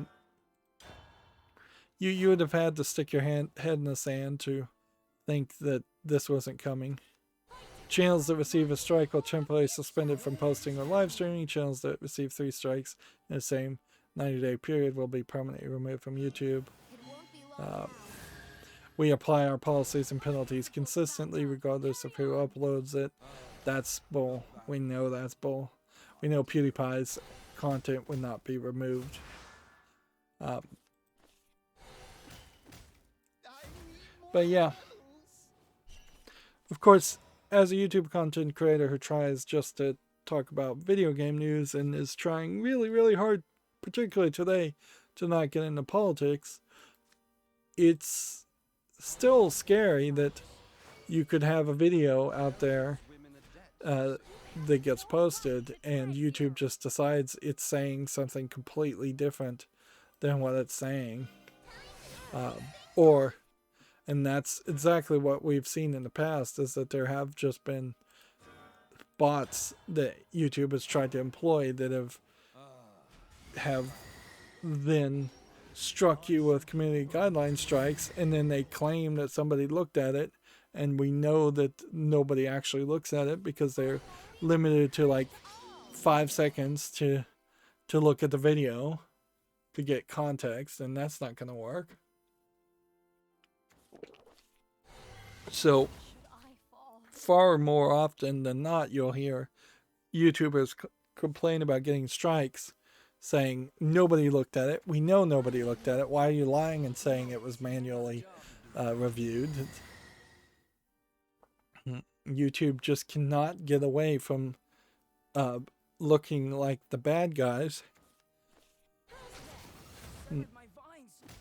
What they probably need to do is introduce a secondary website where you go to bannedfromyoutube.com or something like that, and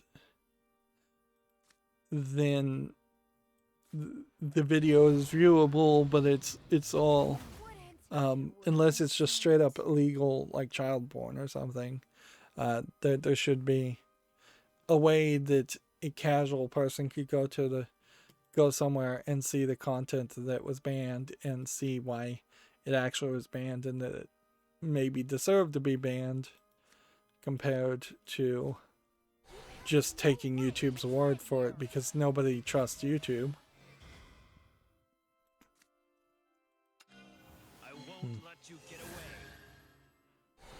how are we gonna succeed here? Away with you. Hit that one, Our melody will and never then hit that one.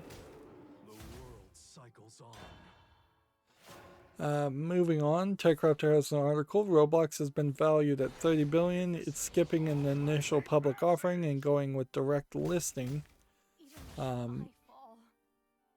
which means like a lot of investors are gonna Drama of life probably and fairly stupidly put money into Roblox as a company, which will probably then ruin Roblox as a company because then there will be investors involved who will want more and more money for a game company that doesn't really have much to offer as just a Minecraft clone.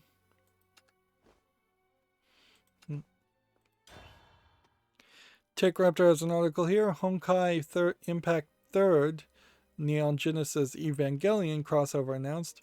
I did try this game, Honkai Impact 3rd, and it was just a little too repetitive and slow, but it was very anime based, so it's no surprise here that they're getting a crossover with some anime. It's probably slightly fairly surprising it's Neon Genesis Evangelion, although not really, because Neon Genesis Evangelion has been like very, very, for lack of a better term, sluttish about selling itself and putting its branding on everything. It's all over the place in Japan, and Honkai Impact 3rd as a cell phone gacha game is probably much more popular in Japan than anywhere else. And here you have Asuka in a different outfit from what I've ever seen her in. Here you have Asuka in her standard plug suit, at least how it's being drawn now, with the Lance of Longinus, and here you have an angel dying. Let's see if we watch this. Seeing some scenes from probably the movies, which are basically retellings, remakes of Neon Genesis Evangelion. Now that character I don't recognize, but I do know that there's been 2 or 3 new characters in the movies. I haven't bothered to watch the movies though, because they've been incredibly slow about remaking these movies. And if that robot doesn't look recognizable, and this is new art, certainly. Yeah, you're certainly going to have a problem with... Yeah, I don't recognize that character. That's probably from Honkai.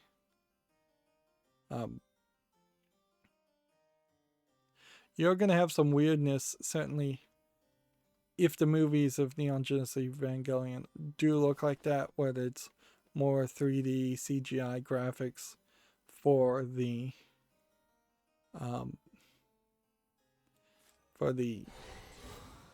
angels, the bad monsters that they're fighting, compared to the flatter 2D graphics of the characters. But you're gonna have that weirdness anyways, because all of Neon Genesis Evangelion is like not gonna look great. I don't even think it's widescreen. It's just such an old series. So you can only do so much polish on the drawings that exist before you have to just say, we're gonna redraw this and hope that people forget the way the old series looked and think that everything still looks the same. Which in a lot of ways just means you have to trace over the character and just give them a deeper color palette and more shading and more depiction, but you can't drastically change their features or characters. Not without throwing in a storyline reason why their appearance has changed. So like Asuka here, Asuka, she might have like a glove on here that is new, and the red gloves. This whole outfit's different, but her hair mostly looks the same. Her eyes, her face, the way her face was drawn, mostly looks the same. Legs, body, all about the same shape. Whereas if Neon Genesis Evangelion was made today, you might make her a little bit shorter, a little bit more chibi. You might make her a little bit bigger busted. There's definitely some body proportion preferences that would probably be different based on the way artists draw things today versus then. But then there also very possibly is a level of reverence around Neon Genesis that they wouldn't, even new artists drawing those characters have very likely spent their entire youth drawing Asuka, and so they know exactly how to draw her exactly the way she was drawn before because they've been practicing around that. Moving on, we have Gamma Sutra with the nearly same article. Roblox secures a fresh 520 million investment and outlines plans for a direct listing. Which, okay, Roblox at the moment is rolling in money. The real question as a gamer would be, like, is there going to be a Roblox 2? Is the Roblox company going to make something different? Like, that's the real question. Or is all of this investment money literally going to into people's pockets, or maybe just slightly new content for Roblox? Next, we have a game on Steam called Plexus Vr, which seems like it's a dark screenshot game. Seems like there might be a few little puzzles that you have to solve to get from point A to point B, but really it feels like it's all over the place. It's $9.99 English only, and yeah, it's just not presenting itself very good, like, at all. Like, you see the beginning of some puzzle, and then that's kind of it. Then you just see this trailer that shows you a whole bunch of graphics, a whole bunch of probably asset flipped stuff. Okay, let's do this. That looks so sweet, you'll get cavities.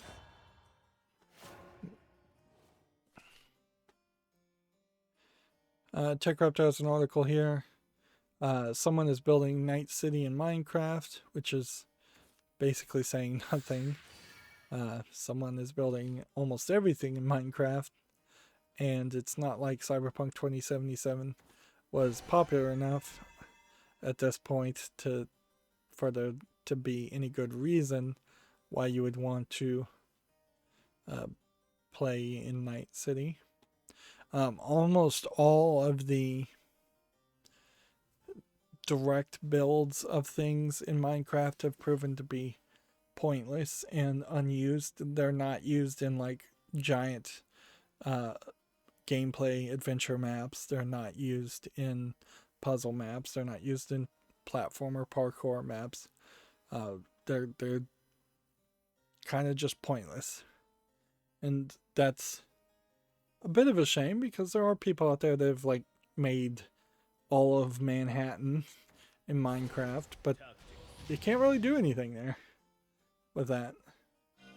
This ends here. The scale becomes a problem more than anything. A cavity?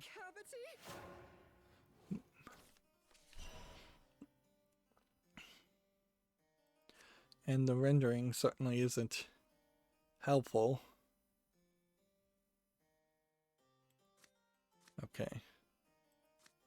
Let's do this here.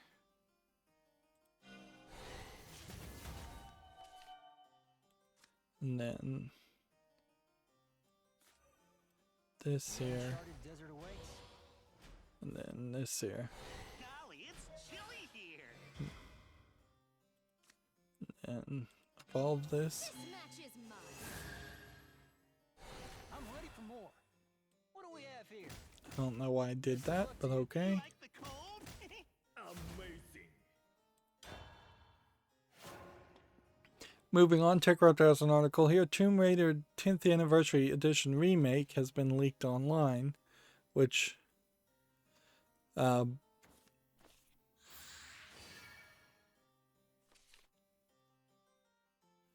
guess this was cancelled in 2016. The remake would have been released on the PlayStation Portable. Yeah.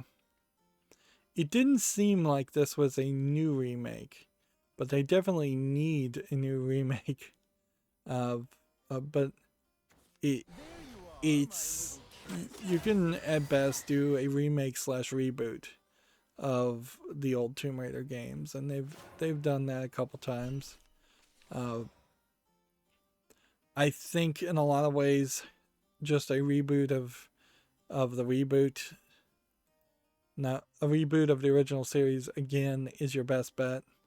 Like, we've had the trilogy of Lara Croft being in an Uncharted game. We need to get Lara Croft back into her old outfit with the twin guns and the platforming and the jumping more than the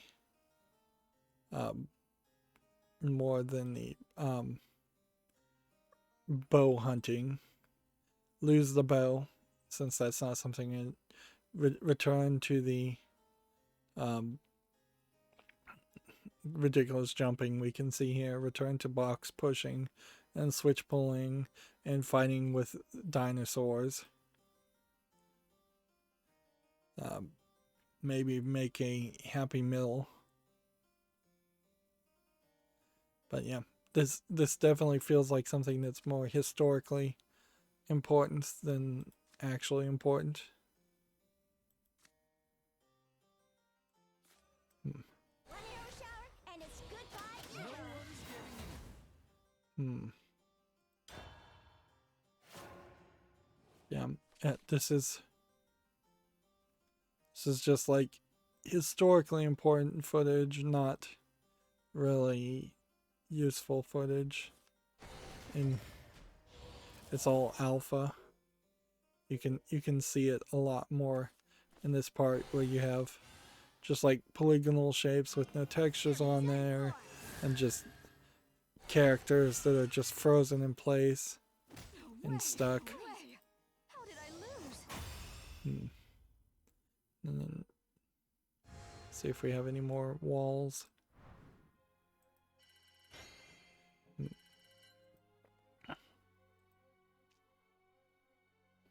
And maybe you do just remake the entire, remaster the old games and release them on cell phones, and maybe that is in part how you do something like that, is that you just say, alright, well, we know these graphics won't look good on the Xbox Series X or the PlayStation 5, so instead let's just target cell phones and then release PC and console games, and see if that sells well enough while we're still working on our full reboot.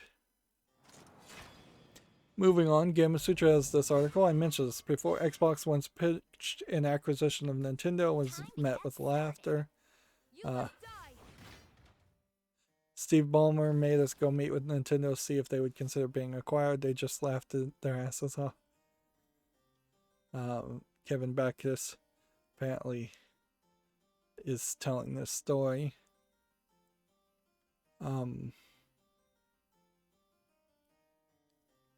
Among those pitched to potentially acquisition early was Mario Nintendo, according to Bloomberg, which this was probably Jason Schreier doing Bloomberg.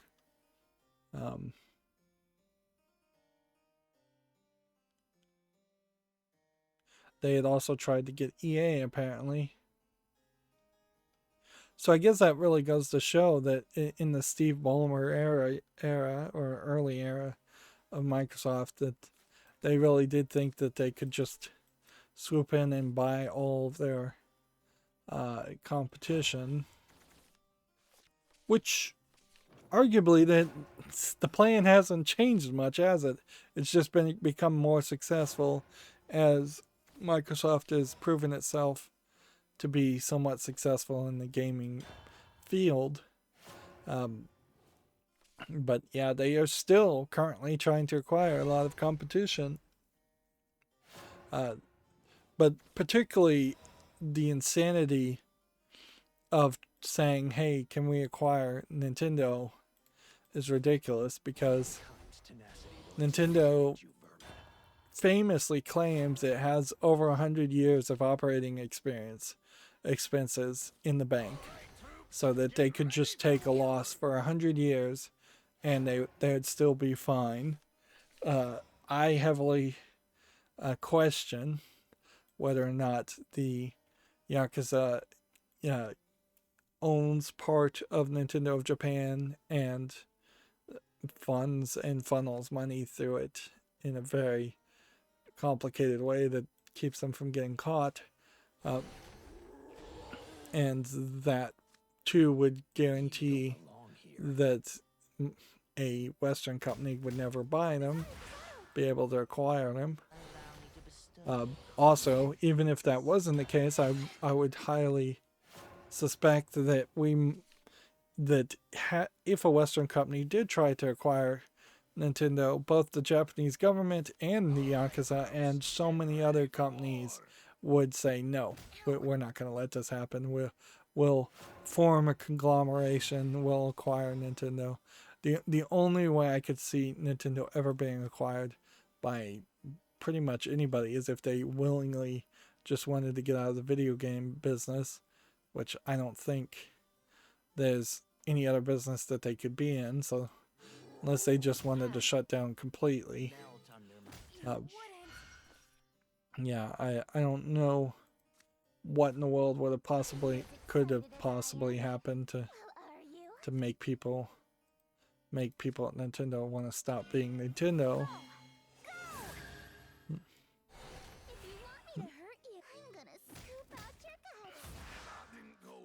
Like, if the CEO of Nintendo of Japan wanted to stop being the CEO, he could easily step down. He could easily get someone to replace him. So, yeah. And why Microsoft even would have approached that seems really ridiculous. And it probably caused bad blood. Because it's a pretty insulting offer. Like, it is hugely insulting and misunderstanding. To do, I would say it's probably a dishonor in the Japanese people's eyes to do such little research to not know that proposing an acquisition is not appropriate.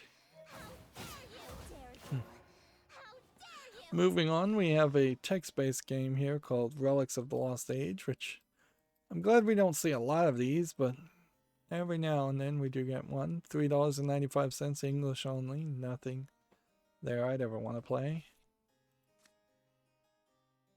Right.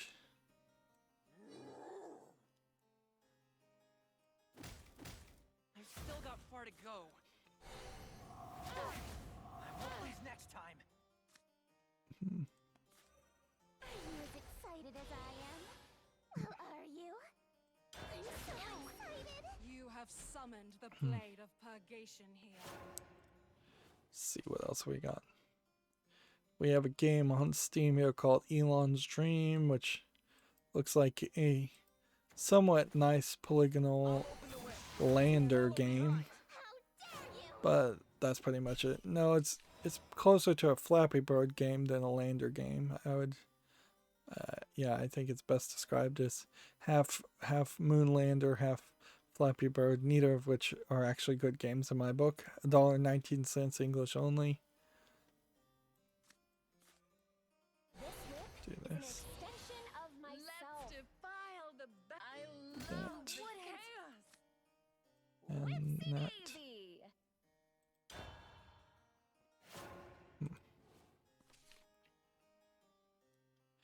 Here we have a game on Steam called Mage Hunters, which looks like it's half card, half token-based gameplay. It feels kind of like a board game. 79 cents, English only, single player only. I don't think there's enough visual aspect here and visual polish that would make me want to play this. There's not enough variety in the enemies. Doesn't look like there's that many cards really either. The art on the cards look nice, but that's pretty much it. Yeah. So I think that has to be a pass. Check out my fancy footwork. Okay. Deal 1 damage to my leader. I won't hurt you. Too much. Hey, check this out. Oh my, this packs more trouble. As promised. It was an Get act of that. love. And play Won't that. hurt you. Too much. Get ready to fly. Get that. I And that. love the chaos.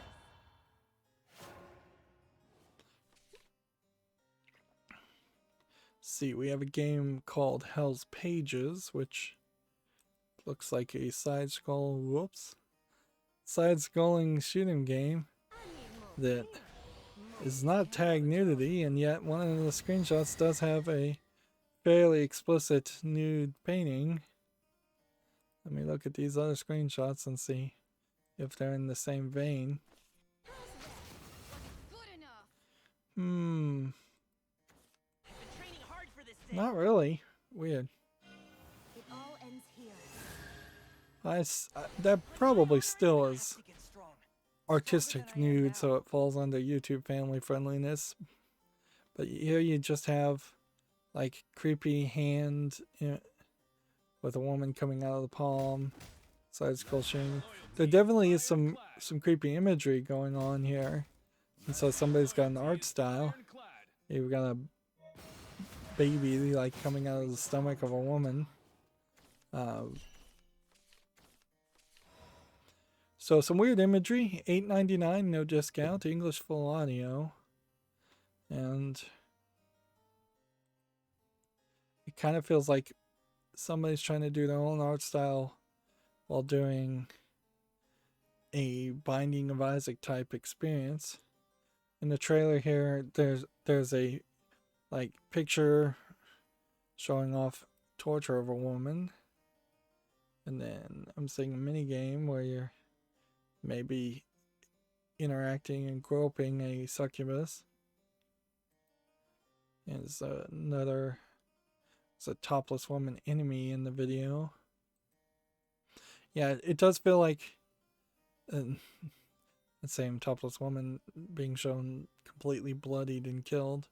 It does feel like there's kind of at least some overtones of misogyny in a game like that. A lot of violence against women and children, where I didn't really see too many men. Always want to be careful about making such accusations, but Okay, this one's all me. I do have to call it like I see it. I love the chaos. Seriously?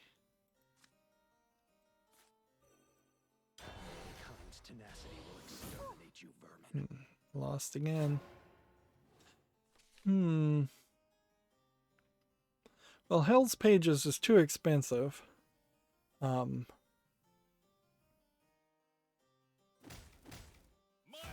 But like, I'd like to kind of see people's reaction to it, so I'm gonna put this on the fall list as just a oddly visually drawn game. See, next we have a game on Steam called Francesca 2, which looks like an asset flip horror game while you're wandering around just a generic house, investigating maybe a ghost. 89 cents English only, nothing here interests me.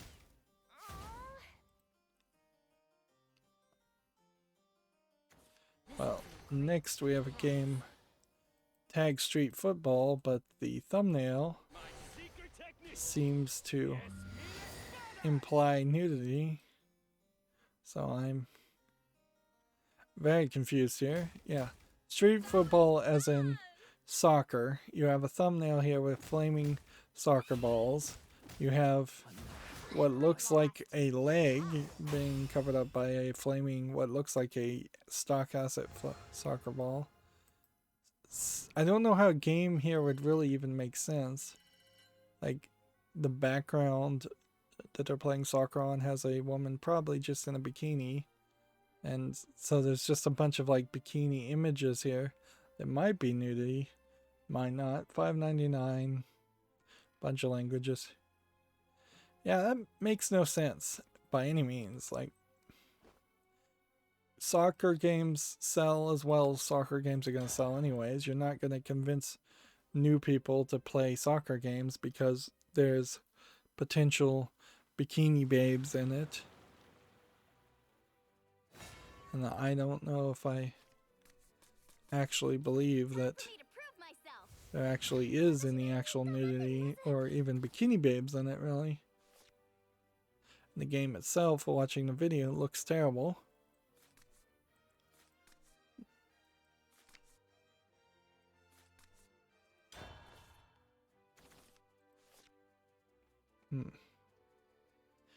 Next, we have a game on Steam called Aim Warm Up, which looks like it's a low effort trainer game, shooter trainer. 89 cents English only. Yeah. And as usual, trainers are always useless in my book. Gematsu has an article, SD Gundam G Generation Genesis for Switch and SD Gundam G Generation Cross Rays Platinum Edition launched March 25th in Asia. Which, okay. I think the G Gundam series are the little small chibi Gundams. So, yeah, I'm not sure if a game like this is really gonna feel like the rest of the Gundam series, if that matters to you or not. I'm not sure any Gundam game has ever been particularly good, though. The problem with the Gundam series is it's such a political story that you can't easily compress that down into a video game experience. Here we have a game called 16-Bit Soccer. It must be soccer season for all these low-effort soccer games. This is just far too zoomed out and not visually appealing. $4.99. Bunch of languages. Let's see. Let's do that. And that. And the turn. Next, we have a game on Steam called Bowman, which looks like a kind of mobile polygonal game. We're calling it an RPG. Early access $2.99, third-party EULA, English, allegedly full audio. Yep, I don't see anything here of interest. Okay. Let's see, well, this is pretty much all I can do.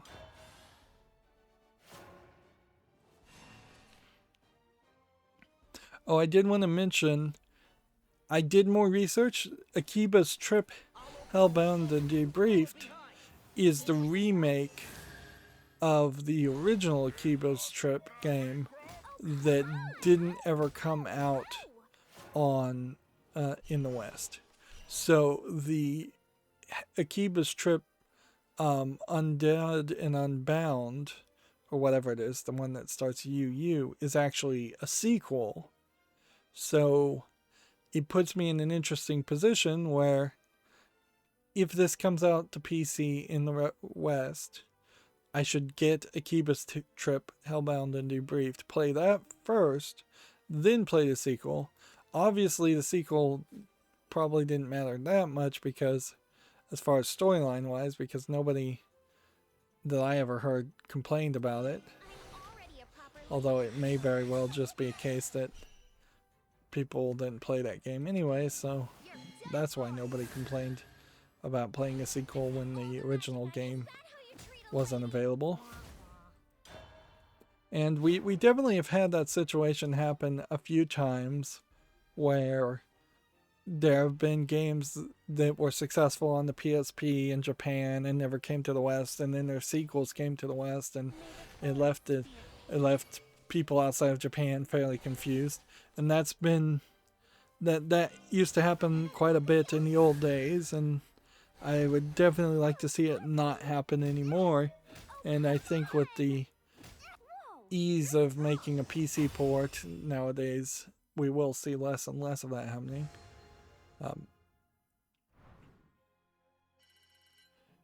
But there definitely are some fairly large mix-ups that have been created. Moving on, Ground Zero Texas Nuclear Edition has been announced for the PS4 and PC, the latest in the Screaming Villains full motion video game releases. So these must have been old games that I just don't recognize. Yeah. Yeah, this is full motion videos that must have been for like the CDI. Yeah, shooter games. These aren't going to be great experiences by any means. But it's kind of nice to see them actually getting re-released just for historical sake.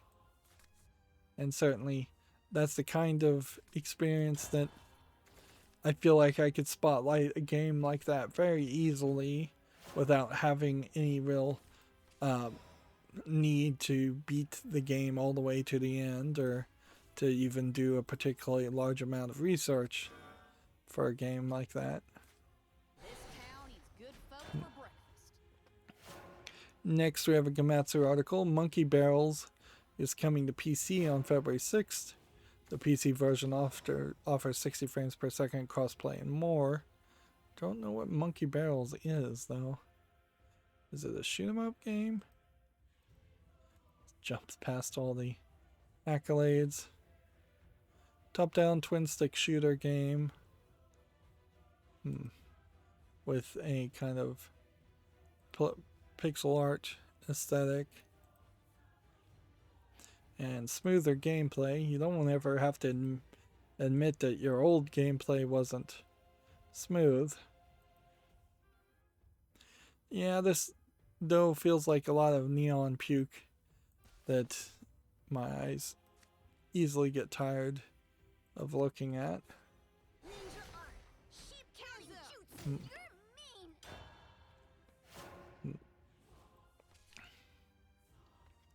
TechRaptor has what I would call an opinion piece here, where Cyberpunk 2077 succeeds, giving sex workers a story, which, I guess in fairness, yeah. Like, usually in any stories, you either don't see sex workers at all, or you see them as, like, victims of society and drug addicts, down and out desperate people, and probably a lot of that is true, but who knows? Like, so it's nice to give all characters a story, frankly, whether they're sex workers or not. It's nice to just give all characters a story, and all women's stories, which is often a problem anyways, is that you have women that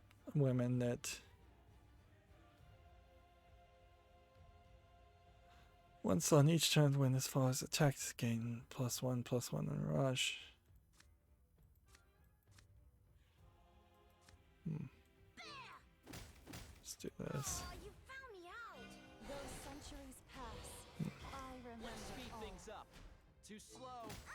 Hands up. You're mean. The problem, of course, is giving any story to a character in Cyberpunk 2077 requires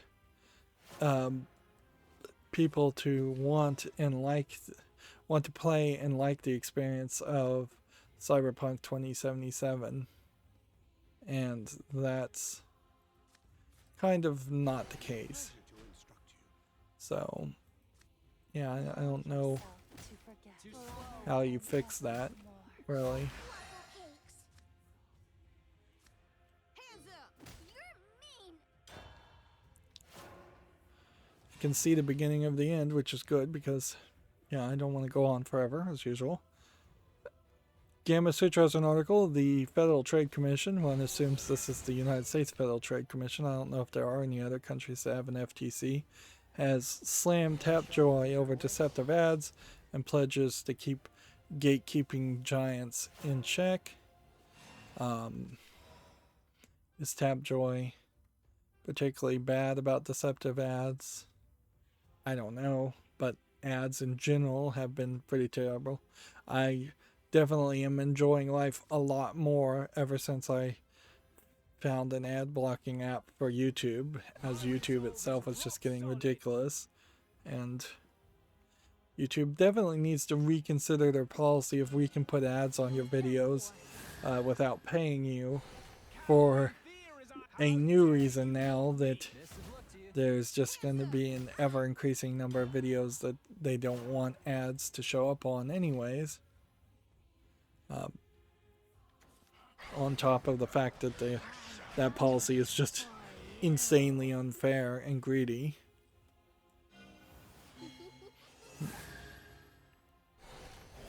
Next we have a game on Steam called Hike, which looks like a nicely designed asset flip game. It's a little low polygon, and there's no enemies or gameplay interaction from what I can see. Seems like you have a crowbar and an axe and you're running and platforming, but there's no collectibles and there's seemingly no reason to do anything. They're calling it a relaxing exploration game, then why do you need the crowbar or the axe? Are those just keys that unlock areas? It's $2.24. Yeah. It's still pretty much just an asset flip game. Let's see. Let's do this. Got a job to do. Check that. Loyalty is And then ironclad. in the turn. Loyalty is ironclad.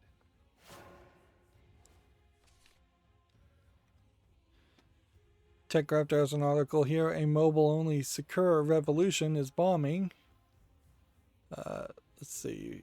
Sakura Revolution is a mobile spin-off of the Sakura Wars franchise. Apparently it isn't what the doctor ordered, as it's a revolutionary flop. Let's see. Which that might actually be very good, because if you have fandoms of games like the Sakura Wars series, finally in Japan saying, no, we are not willing to play these garbage games that are just full of microtransactions and look terrible, then that is great, because we will see less of these garbage, low effort mobile games coming out.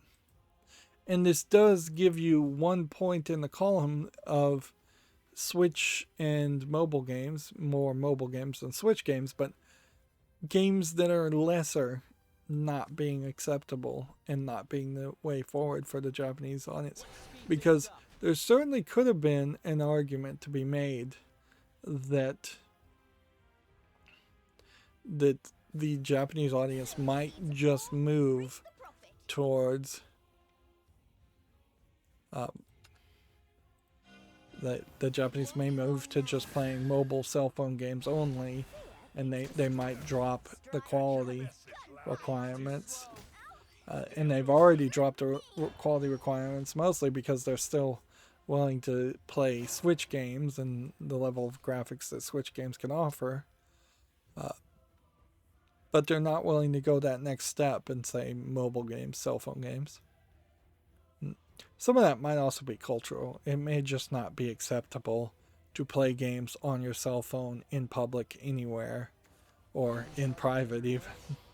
So riding on a commuter train or something like that may be not, may not be acceptable.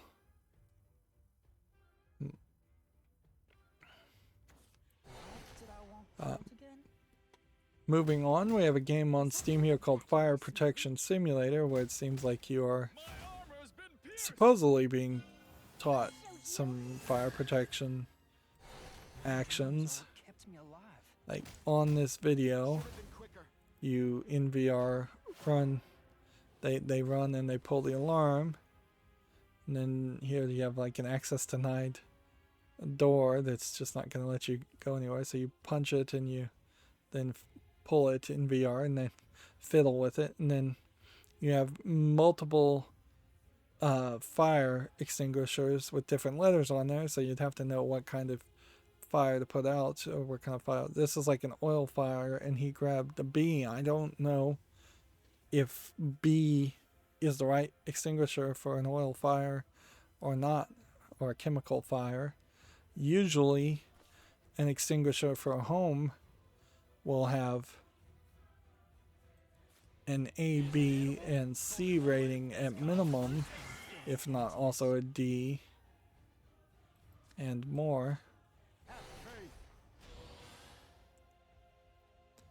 And then we have them moving kind of like a spark shield or something as like a flame guard. Does seem like you are just kind of moving things around and joking around more than actually learning anything about fire protection. $4.99 is too cheap for a VR game, and there really doesn't seem like there's a good reason why you would want a game like this in VR, because fire safety in particular is something you want to teach to children, and it doesn't make a lot of sense for a school to potentially have to buy several $600 VR headsets to teach about fire safety, and they just would never do it. Next, we have a game on Steam called Dossier, which looks like it is a Chinese horror game that has been reviewed as mostly negative. It's a genuine sequel to Soul Notes. And it's like saying embracing Chinese traditional culture, integrating the 5 elements of gossip. I don't know what the 5 elements of gossip is. Never heard of that. It's free to play. It's online player versus player. It's a bunch of languages. So why do people not like it? When you change the language, it keeps it Chinese only. Took me a long time to change it to English. Game says it has full English interface, but it does not. Start the menu. Trash than the last game. So people are not happy with it because it's claiming to be English only when it really isn't. Or it's not English only. It's claiming to have English interface when it really doesn't. And maybe the argument there is that's because it's early access, but I don't know if you can buy that argument, really. Like, you could claim every game in the world is early access and that it's going to at some point support every language in the world, but that would just be, frankly, being dishonest.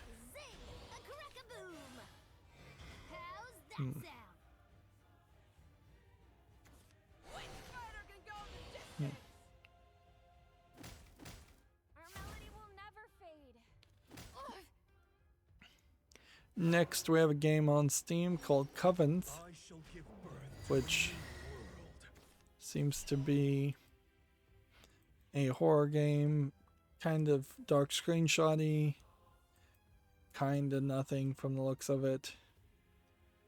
It's early access, $3.49.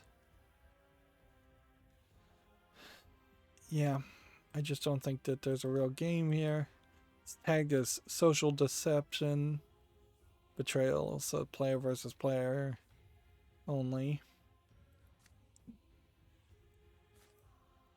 Let's do this. And then let's do that. Speed things up. And can't really evolve anything.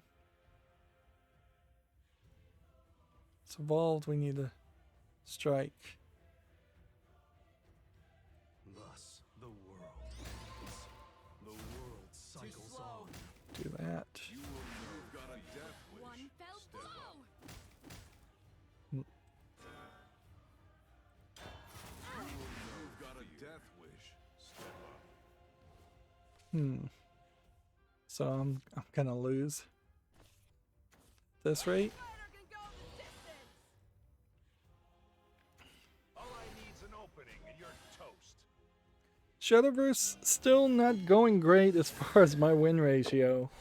Like, I feel like Hearthstone by this point was a lot more successful, and even Magic the Gathering was a lot more successful. I had at least one deck that was slightly successful, but Shadowverse, I either don't have the cards or don't have the deck builds. I may need to just start straight up net decking and looking up a acceptable way to win. My allies, my Lovely friends. day for a fight. Okay, you hit this, You've got a death wish. Step up. and then I've just lost. Do something. Next, we have a game on Steam called 100 Chances Fortress, which looks like a platforming game of no real importance. This is 99 cents, English only. I'm gonna give it like one more chance to win, and then I'm calling it a day for Shadowverse. Here we have a game on Steam called Orange Santa, which just looks weirdly animated and just looks like it's a platformer with shooting. 59 cents, English only.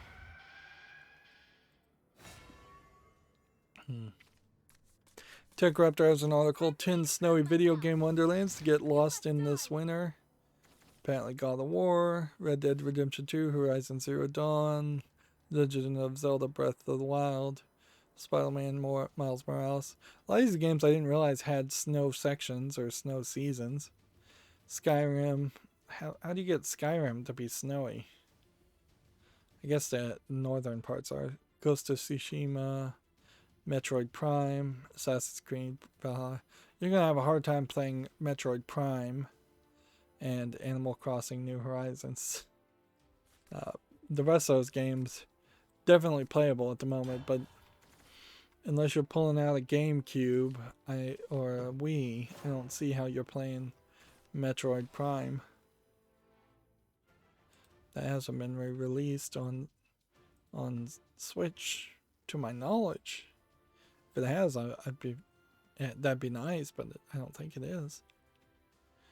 Here we have a game on Steam called Ristedex, which, yeah, that seems like it's just an asset flip car game, driving around racing game.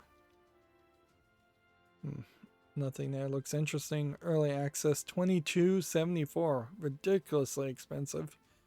English with a third party EULA.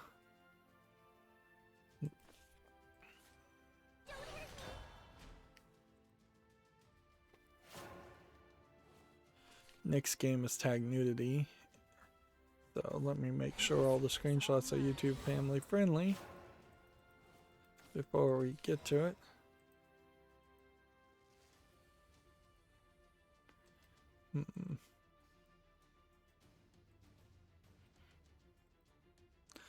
yeah. So this game is called Hero by Chance, and undoubtedly you can assume that these large busted ladies are going to lose their clothing at some point, but the actual game seems to be kind of a RPG strategy game with some cards.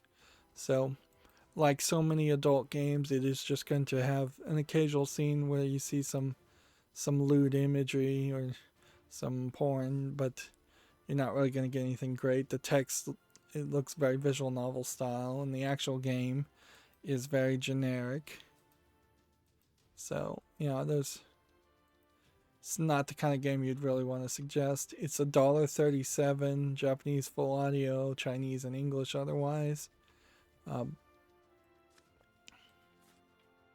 forest be at peace. Let's go ahead and hit that. Wait, what?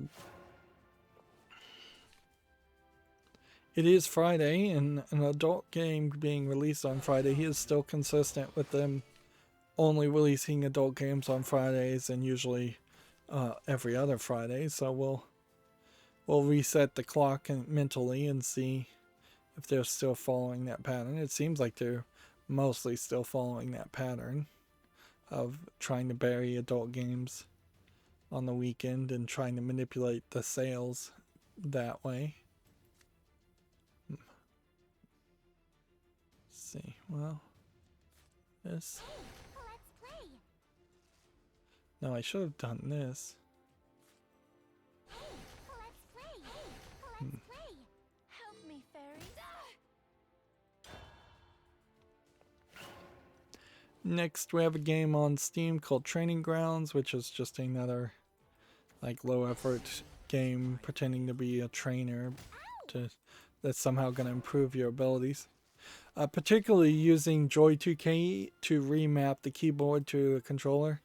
Like, this is probably the only time a game like this might even come into usefulness, and it still is unnecessary completely, because you can just always play the actual game that you're mapping Joy 2K to and just see how it plays.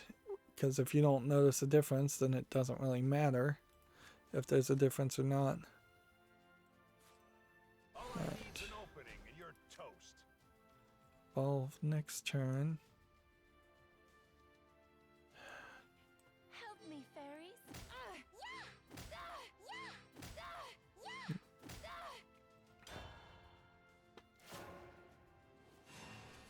But yeah, Joy 2Key with VO2 does certainly highlight how that game is slower than I'd like it to be. But that's just because the game is old. The game is old, therefore it moves slower than what by modern standards would be considered correct. And there's only so much tweaking I could go there. If I could get into the internals of the code and overclock it so that the entire game ran at 1.25, that's probably about as fast as I could speed it up before you start recognizing that the characters speaking are speaking too fast, or that the movements are moving too fast. Even though I do typically listen to podcasts and things at 2x speed, I still recognize that most people would not enjoy a game running at 2x speed, and frankly the interaction needed in a video game negates the possibility of 2.x speed, double speed working. Next we have a game on Steam called Hikishi Fireman, which, why there are 2 fireman games today, I don't know. But this seems like you're a fireman in a previous era of Japan, but it seems like you're, as I was watching the video, it seems like you're mostly just haranguing, harassing, and maybe assaulting this lady. And the actual gameplay seems to be very little. Let's see. You're playing as a traditional bald Japanese man, and a traditional Japanese lady. I don't know if her outfit inherently implies she's a geisha. I don't think so.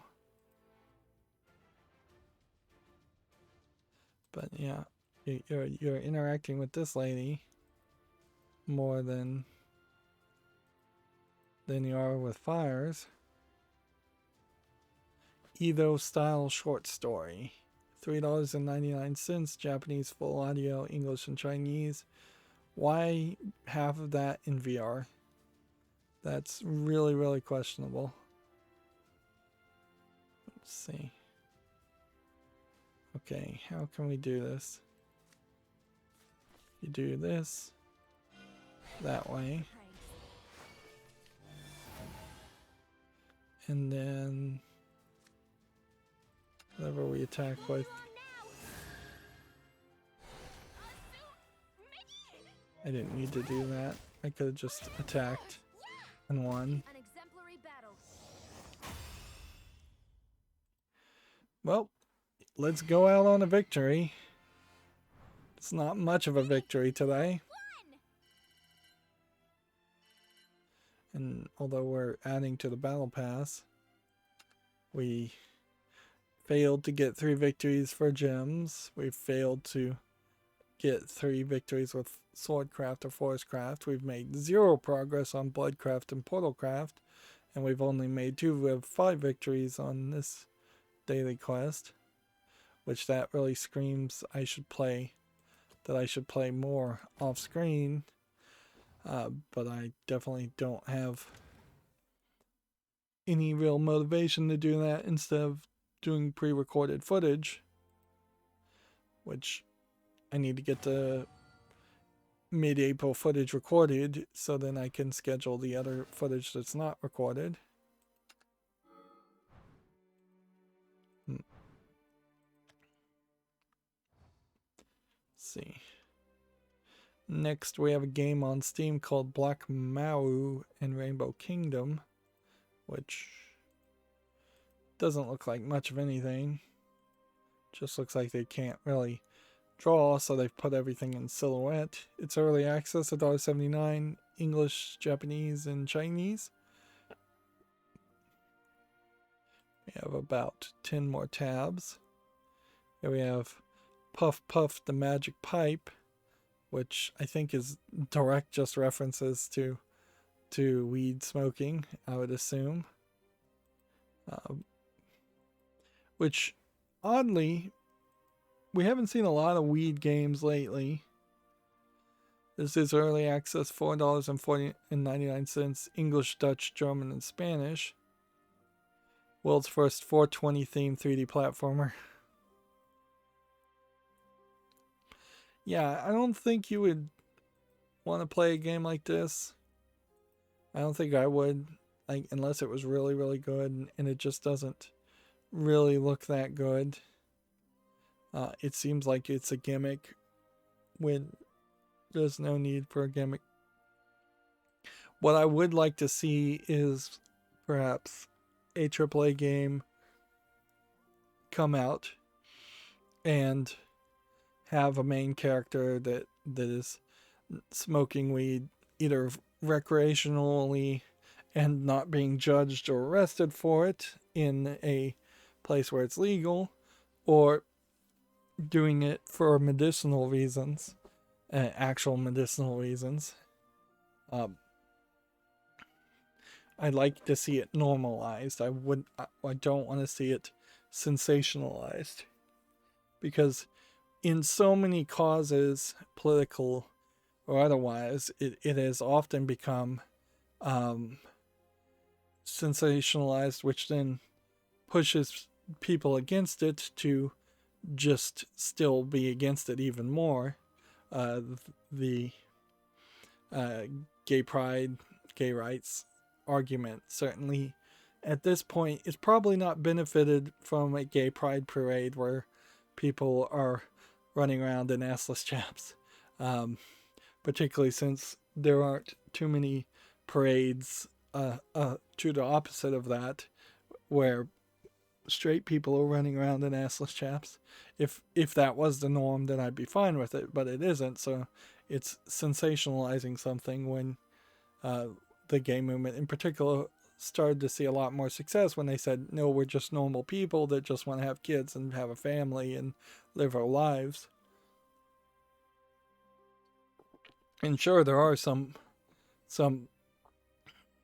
people out there that do just enjoy running around in assless chaps, and that's fine too, but that shouldn't probably represent your community.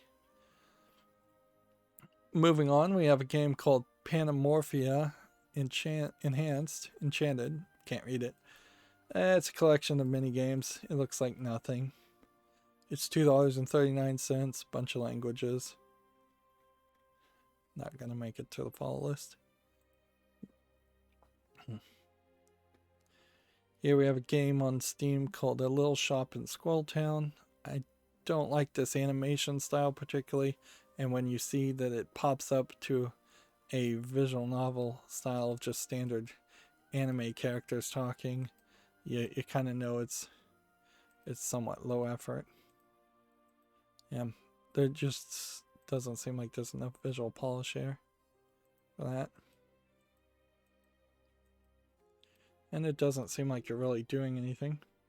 And undoubtedly you have a Pokemon here, a Pokeball being shown, which is not creative to say the least. $6.99, bunch of languages. No to that one. Next we have a game on Steam called Endless Voyage, which is a collectible card game or a deck building card game. Strategy card game is what they're calling it. It's probably a deck building card game then. It's $15.29. Says it has full audio for English, Chinese, and Japanese. I am a sucker for card games, so I want to put this on the follow list, but I heavily suspect it's not going to go anywhere, because this does just kind of look like the same old that we've seen many times before. Here we have a game that's all Asian characters, and it's yet a different card game, and it looks way worse. Early access, English not supported, $16.19.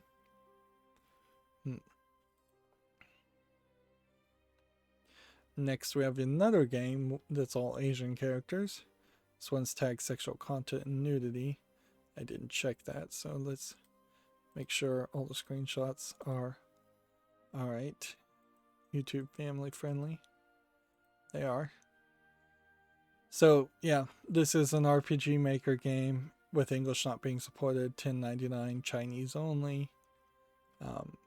This seems like the main character, and she's seems fairly flat-chested in most depictions of her, except for this one where all of a sudden she has some cleavage and her belly showing, but then she's back to being fairly flat-chested, assuming these are the same characters. It looks mostly like the same character.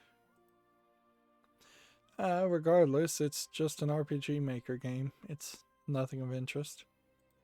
I can't help but think a lot of the Chinese games that might try to sell themselves as adult-oriented games are going to be incredibly disappointing to the Chinese audience and the rest of the world, in the sense that they are not probably that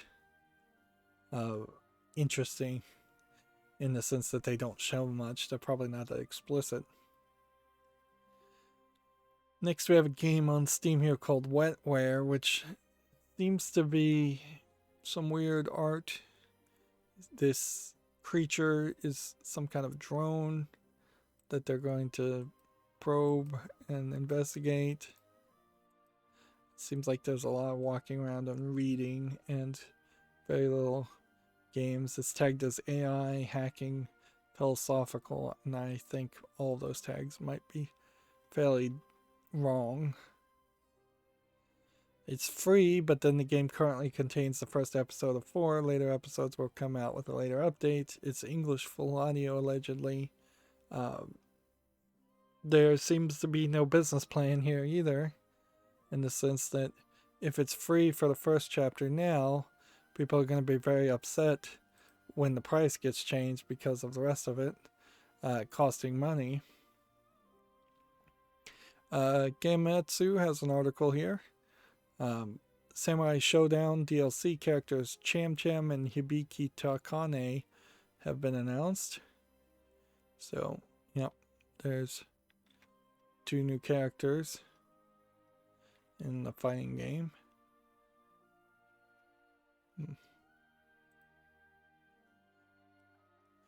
Open Critic has an article here. More Final Fantasy titles are coming to Xbox Game Pass. So here we have a collection of characters from at least Final Fantasy, one Final Fantasy. That may all be from the same game.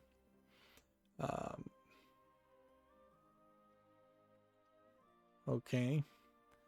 The games discussed here are Final Fantasy X, X2 HD Remastered 12, Lightning Returns 13, Final Fantasy 13 Remastered 19, Remastered, and 15.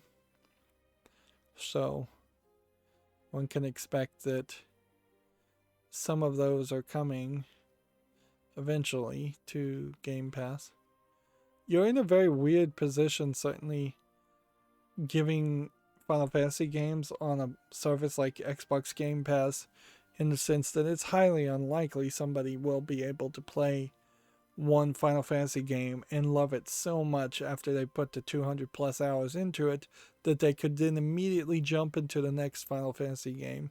So if they release one Final Fantasy game every month and then another Final Fantasy game a month later, maybe that works. If they release 3 Final Fantasy games in the same month, they're basically saying pick the one you want to play because you're not going to have enough time to play all 3.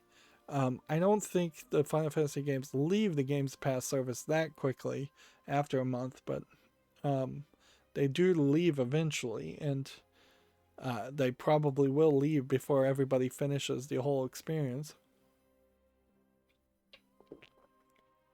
And I'm personally still in a holding pattern as far as how many, if any, Final Fantasy games I really need to play or want to play.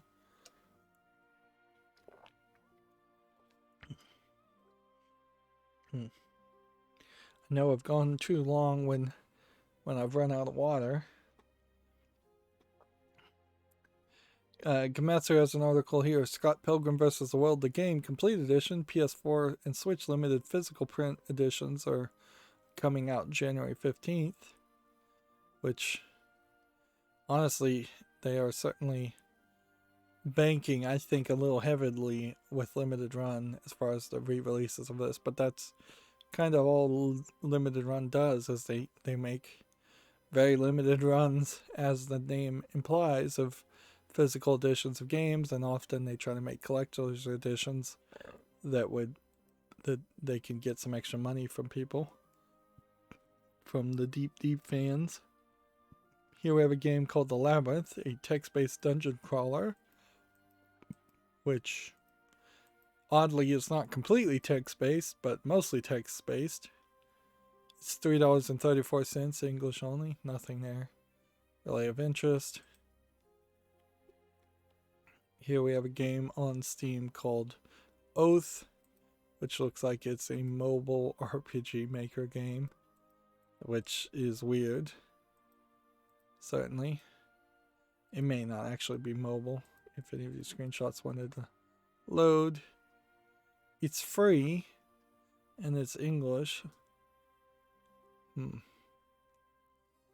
But I don't know why you'd waste your time on something that's just an RPG Maker game, even if it's free. Like, you just gotta be honest there. I can see even through these little thumbnails that there's nothing here that I haven't seen millions of times before from RPG Maker games. Next, we have a game on Steam called Luck Be a Landlord, which looks like a low-resolution 5-line slot machine. They're calling it a roguelike deck builder, though, so there seems to be something that you do. You collect, kind of like any roguelike here. You seem to like collect these items, and the items seem to increase your inventory so you can pay your rent.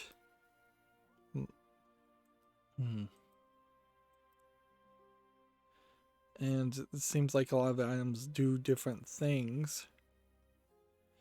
It's early access. It's $8.99, which is too expensive. It's teetering on a genre of misery that probably wouldn't be that fun, being eternally unable to pay your rent. So I don't think I'd enjoy that much. TechRaptor has an article here, and this is probably a first for TechRaptor. They have decided to review hardware, the Rocat Burst Pro review. So they did say they were going to try to do some new things in 2021. And they've given it a 0.0 at this point. The Rocat Burst Pro is a very solid light mouse. It's not that different to similar models, but worth investing in at this price range. Maybe they've given it a 0.0 on accident here because they don't have a review system for hardware yet. There are no pros or cons also being listed.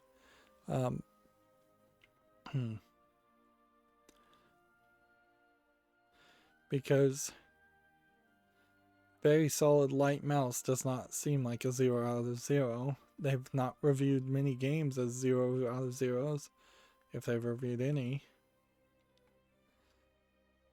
Let's see, Gamma Sutra has a blog here. How many currencies should my game have? Another game economy frequently asked questions. The answer is 1. It's obviously 1 for any consumer. It's like you want 1. You don't want 2, 3 things to confuse people. That's all just deceptive practices. You know it's deceptive practices, and it shouldn't be allowed or done. Next, we have a game on Steam called Curse That Magical Cat. This is from SMU Guildhall, so I believe this is a student project. Also has the benefit of not looking terrible as a student project. So, it's free.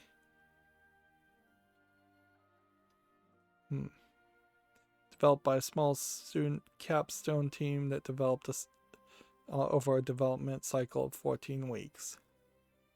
So I'm going to put that on the wish list since it's a student project and I like to highlight student projects. But yeah, it also stands out well enough that it, as a free game alone, it would be something kind of worth watching.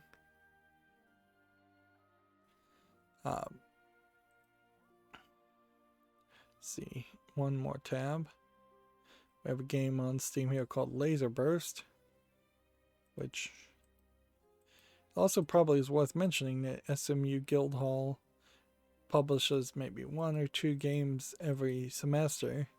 So they probably are putting all of their senior teams or all of their students on one team to work on one project, which probably points out that there aren't a ton of video game developers coming out of SMU Guildhall, or frankly any college. This is $7.49, English only. Honestly, if you want to be a video game programmer, just get a computer science degree. That way, when you realize how terrible of a choice it was to be a video game programmer, you can go and program a business software bundle for some company and get paid twice as much and work half as hard, and then you could still program games on your free time if you're totally interested in that. Let's see. And that brings me to the Humble Bundle store, of which there's no game bundles. So then that brings me back to my Twitter feed. And for this Friday, we'll be able to wrap up, I imagine, pretty quickly. And then I bet over the weekend there is going to be basically very little news. Games will still come out on Steam. But TechRaptor has an article here. The Hearthstone rewards track has been a contentious topic for many players, and Blizzard has an eye on improvements for the game's next big expansion. So Hearthstone, maybe you'll get some improvements. I haven't played Hearthstone in a very long time, so I kind of don't care anymore. But if I were to try and get back into Hearthstone, I probably would be very lost and not have really a great experience anyways. Let's see. Airship Syndicate is hiring a junior to mid-level programmer. Well, you should show that, I think. So, we have job listing here. Where's the location though? Has Gamasutra just stopped listing locations? Has everything just become remote work? Yep. Okay, well. Check this out if you're interested. This is probably a good example of what you are going to need to claim to have. Be a motivated self-starter. Just copy and paste these into your resume always. Like, all these are going to be asked for in almost any job. Motivated self-starter, good oral and written communication skills, proof of eligibility to work in the U.S. Unreal Engine 4 is also helpful skills if you've got them, amongst other things.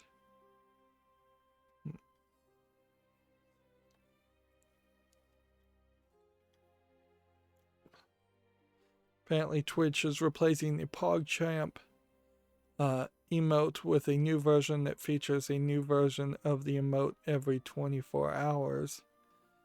So the emote changes every 24 hours, and then doesn't the emote at that point lose all meaning? Always? Borderlands 3 put out a new key for the shift codes.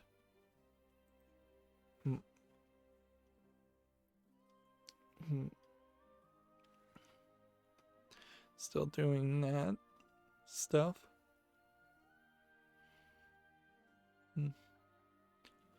Best Fiends publisher Playtika launches a 1.6 IPO, according to Gamasutra. Check that out if you're interested. Bloodstained Classic Mode launches next week, according to TechRaptor.